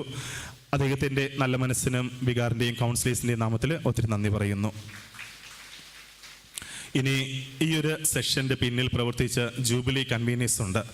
അത് ഫാദർ അനിൽകുമാർ, പിന്നെ father Aloysius, father Sumesh, father Sijin Antony. ഈ ഒരു ജൂബിലി എപ്രകാരം മുന്നോട്ട് കൊണ്ടുപോകണം എന്നതിനെക്കുറിച്ച് വികാരം കൗൺസിലേഴ്സും സംസാരിച്ചതിന് ശേഷം അതിൻ്റെ പൂർണ്ണമായിട്ടുള്ള ഉത്തരവാദിത്വം ഈ കൺവീനേഴ്സിന് കൊടുത്തത്. പിന്നീട് തുടർന്നുള്ള എല്ലാ കാര്യങ്ങളും സമയബന്ധിതമായിട്ട് ചർച്ച ചെയ്യുകയും അതിൻ്റെ പൂർണ്ണതയിൽ എത്തിക്കാൻ വേണ്ടി ഇതിൻ്റെ പിന്നിൽ പ്രവർത്തിച്ച ഇവർക്കെല്ലാവർക്കും വികാറിൻ്റെയും കൗൺസിലേഴ്സിൻ്റെയും പേരിൽ ഞാൻ ഒത്തിരി നന്ദി പറയുന്നു. പിന്നീട് വിശദമായിട്ട് ഇവർക്ക് വികാറ് മറ്റൊരവസരത്തിൽ നന്ദി പറയുന്നതായിരിക്കും. പിന്നെ ഈ ഒരു സെഷനെ വളരെ സുന്ദരമായിട്ട് മനോഹരമാക്കിയ, സാന്നിധ്യം കൊണ്ട് മനോഹരമാക്കിയ ഫാദർ മാർട്ടിൻ ഓഡിയം, അദ്ദേഹം അവർ ലേഡി ഓഫ് മെഴ്സിയുടെ ഡെലഗേറ്റ് സുപ്പീരിയറാണ്. അച്ഛനെ ഞങ്ങൾ പോയി കാണുമ്പോൾ അച്ഛൻ വളരെ സന്തോഷത്തോടെ അത് വരാമെന്ന് പറയുകയും തൻ്റെ സാന്നിധ്യം കൊണ്ട് അതിനെ മഹത്വവൽക്കരിക്കുകയും ചെയ്തു. അച്ഛൻ്റെ ആ നല്ല മനസ്സിന് വികാറിൻ്റെയും കൗൺസിലേഴ്സിൻ്റെയും അഗസ്റ്റീനിയൻ സഭയുടെയും നാമത്തിൽ നന്ദി പറയുന്നു. ഒപ്പം ഇവിടെ ആയിരിക്കുന്ന ഞങ്ങളുടെ Augustinian superiors sister Agnes ASA, sister Bijim ASS AM, ഒപ്പം ഞങ്ങളുടെ അടിവാശ്ശേരിയിലെ സിസ്റ്റേഴ്സ്, എല്ലാവർക്കും ഏറ്റവും ഹൃദ്യമായിട്ട് നന്ദി പറയുന്നു, നിങ്ങളുടെ നല്ല മനസ്സിനും ആ ഒരു സഹകരണത്തിനും. ഒപ്പം അഗസ്റ്റീനിയൻ സഭയിലെ മറ്റ് കമ്മ്യൂണിറ്റികളിൽ നിന്ന് വന്ന സുപ്പീരിയേഴ്സിനും സിസ്റ്റേഴ്സിനും ഒത്തിരി നന്ദി പറയുന്നു.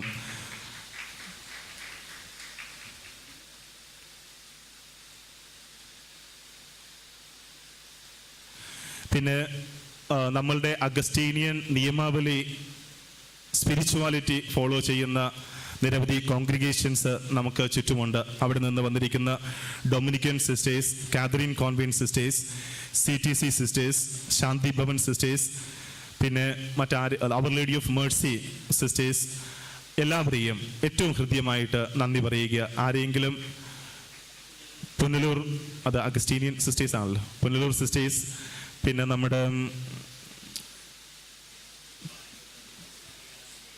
ക്രിസ്തു വികാസ് സിസ്റ്റേഴ്സ്, അങ്ങനെ നിങ്ങളുടെ ആ നല്ല മനസ്സിന് സെന്റ് സേവിയേഴ്സ്, CTC സിസ്റ്റേഴ്സ്, എല്ലാവർക്കും ഒത്തിരി നന്ദി പറയുന്നു. നിങ്ങളുടെ ആ ഒരു വലിയ സാന്നിധ്യത്തിനും സഹകരണത്തിനും ഞങ്ങളോട് കാണിക്കുന്ന ആ വലിയ സ്നേഹത്തിനും ഒത്തിരി നന്ദി പറയുന്നു. ഈ ഒരു ദിവസം, ഈ ഒരു പ്രോഗ്രാമിന് തുടക്കം തന്നെ തൻ്റെ സുന്ദരമായ ശബ്ദം കൊണ്ട് നമ്മളെല്ലാവരെയും ദൈവിക സാന്നിധ്യ അവബോധത്തിലേക്ക് ഉയർത്തിയ സിസ്റ്റർ ഹെലീന ആൽബി ASAയുടെ ആ ഒരു വലിയ മനസ്സിനും ഒത്തിരി നന്ദി പറയുന്നു. ഈ ഒരു ദിവസത്തിൻ്റെ മുഴുവൻ കാര്യങ്ങളും നിയന്ത്രിച്ചുകൊണ്ടിരുന്നത് ഫാദർ സുമേഷാണ്. തുടക്കം മുതൽ അവസാനം വരെ ഇതിൻ്റെ ആ ഒരു ഒഴുക്ക് നഷ്ടപ്പെടുത്താത്ത രീതിയിൽ അതിൻ്റെ പൂർണ്ണമായിട്ടുള്ള മുഴുവൻ കാര്യങ്ങളും നിയന്ത്രിച്ചുകൊണ്ട് ഈ കാര്യങ്ങളെല്ലാം നമ്മളെ അറിയിക്കുകയും സമയബന്ധിതമായിട്ട് ഓരോ കാര്യങ്ങളും മുന്നോട്ട് കൊണ്ടുപോവുകയും ചെയ്തത് ആങ്കറായിട്ടിരുന്ന ഫാദർ സുമേഷാണ്. അച്ഛൻ്റെ ആ ഒരു നല്ല ഇടപെടലിനും എല്ലാം വളരെ നല്ല രീതിയിൽ ക്രമീകരിച്ചതിനും എല്ലാ കാര്യങ്ങളും നന്നായിട്ട് എല്ലാവരെയും അറിയിച്ചതിന് അച്ഛന് വികാറിൻ്റെയും കൗൺസിലേഴ്സിൻ്റെയും സഭയുടെ മുഴുവൻ്റെ പേരിലും ഉള്ള നന്ദി അറിയിച്ചു കൊള്ളുന്നു. ഇതിൻ്റെ പിന്നിൽ പല രീതിയിൽ സഹായിച്ച കുറച്ച് അച്ഛന്മാരുണ്ട്. ഫാദർ ജെയ്സൺ, ഫാദർ ജസ്റ്റിൻ, അഖിൽ, ഒപ്പം ആലുവ കമ്മ്യൂണിറ്റിയിലെ മറ്റ് ഫാദേഴ്സ് പല അവസരങ്ങളിൽ പല വ്യക്തികളെ കാണാൻ വേണ്ടി പോകാൻ ഉണ്ടായിരുന്ന സമയത്ത് എന്നോടൊപ്പം വരികയും, ജെയ്സൺ അച്ഛൻ പള്ളിയുടെ ഒത്തിരി പരിപാടികളുണ്ടായിരുന്നു, പക്ഷെ അപ്പോഴും നമ്മളുടെ സഭയുടെ ഒരു ആവശ്യമാണെന്ന് മനസ്സിലാക്കി പല കാര്യങ്ങളും മാറ്റിവെച്ച് അച്ഛൻ കൂടെ വന്നു. ജസ്റ്റിൻ അച്ഛനും അച്ഛൻ്റെതായിട്ടുള്ള കുറച്ച് തിരക്കുകളും ഒക്കെ മാറ്റിവെച്ചുകൊണ്ട് പല കോൺവെൻറ്റുകളിൽ പോകാനും പല ഇൻവൈറ്റ് ചെയ്യാനും അച്ഛൻ വന്നു. അപ്പോൾ നിങ്ങളുടെ ആ ഒരു കമ്മിറ്റ്മെൻറ്റിനും സഭയോടുള്ള സ്നേഹത്തിനും വികാറിൻ്റെയും കൗൺസിലേഴ്സിൻ്റെയും സഭയുടെയും പേരിൽ നന്ദി അറിയിച്ചു കൊള്ളുന്നു. ഒപ്പം റിസപ്ഷനിൽ നമ്മളെ സഹായിച്ച ബ്രദർ എബിൻ, ആൽബർട്ട്, അവരുടെ ആ നല്ല മനസ്സിന്, കാരണം അവരുടെ എക്സാം ടൈമായി ഇപ്പോൾ, എങ്കിലും സഭയോടുള്ള അവരുടെ ഒരു കമ്മിറ്റ്മെൻറ്റ്, അതിന് നന്ദി പറയാതിരിക്കാൻ പറ്റില്ല. വികാറിൻ്റെയും കൗൺസിലേഴ്സിൻ്റെയും പേരിലുള്ള നന്ദി അവരെയും അറിയിച്ചു കൊള്ളുന്നു. ഒപ്പം ആലുവയിലെയും ഇടക്കൊച്ചിയിലെയും എല്ലാ ബ്രദേഴ്സിനും അവരുടെ സഹകരണത്തിനും ഒത്തിരി നന്ദി പറയുന്നു. ഒപ്പം നമ്മളുടെ ട്രാവലിങ്ങിന് സഹായിച്ച നമ്മുടെ അനിച്ചേട്ടൻ, ഒപ്പം ഇത് അഗസ്റ്റീനിയൻ സിസ്റ്റേഴ്സിൻ്റെ ഡ്രൈവറായിരുന്ന ചേട്ടൻ, ഒപ്പം നമുക്ക് ഭക്ഷണം തയ്യാറാക്കിയ ടോമി ചേട്ടൻ, പിന്നെ ഈ ശബ്ദവും വെളിച്ചവും നമുക്ക് ഒരുക്കി തന്നിരിക്കുന്ന ജെൻസൺ ചേട്ടൻ, ഒപ്പം ലൈവ് സ്ട്രീമിംഗ് നടത്തിക്കൊണ്ടിരിക്കുന്ന ഈ 2 ചേട്ടന്മാർ പേരറിയില്ല, അവർക്കും ഒത്തിരി നന്ദി പറയുന്നു. ഒപ്പം ഇവിടെ ആയിരിക്കുന്ന 2 പേര് 2 പേര്. ഒപ്പം ഒരിക്കൽ കൂടി ആരെങ്കിലും വിട്ടുപോയിട്ടുണ്ടെങ്കിൽ അവർക്കെല്ലാവർക്കും ഒരിക്കൽ കൂടി നന്ദി പറഞ്ഞുകൊണ്ട് ഞാൻ എൻ്റെ വാക്ക് ചുരുക്കുന്നു. നന്ദി. Thank you very much father Anil. നമുക്ക് വളരെയധികം സന്തോഷമുള്ള ദിവസമായിരുന്നു. ഹെബ്രായർക്ക് എഴുതിയ ലേഖനത്തിൽ 7-ാം അധ്യായം 7-ാം വാക്യത്തിൽ ഇപ്രകാരം പറയുന്നു, ചെറിയവൻ വലിയവനാൽ അനുഗ്രഹിക്കപ്പെടുന്നു. എബ്രായർ 7:7. അതുപോലെ ദൈവം നമ്മളെ ഒരുപാട് അനുഗ്രഹിച്ച ഒരു സമയമാണ്. അപ്പോൾ നമ്മുടെ പ്രോഗ്രാം എല്ലാം ഇന്നിവിടെ തീരുകയാണ്.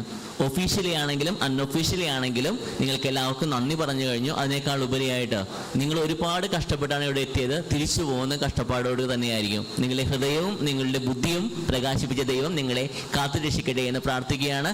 നമുക്ക് അവസാനമായിട്ട് ഒരു ബ്ലെസ്സിങ് റവറൻഡ് ഫാദർ വിൽസൺ തരുന്നതായിരിക്കും. അതിനുശേഷം ദയവായിട്ട് ചായ ഒരുക്കിയിട്ടുണ്ട്. അതുകൂടി കഴിച്ചതിന് ശേഷം മാത്രമേ പോകാൻ പാടുള്ളൂ എന്ന് ഓർമ്മിപ്പിക്കുകയാണ്. Please stand for the final blessing. Thank you.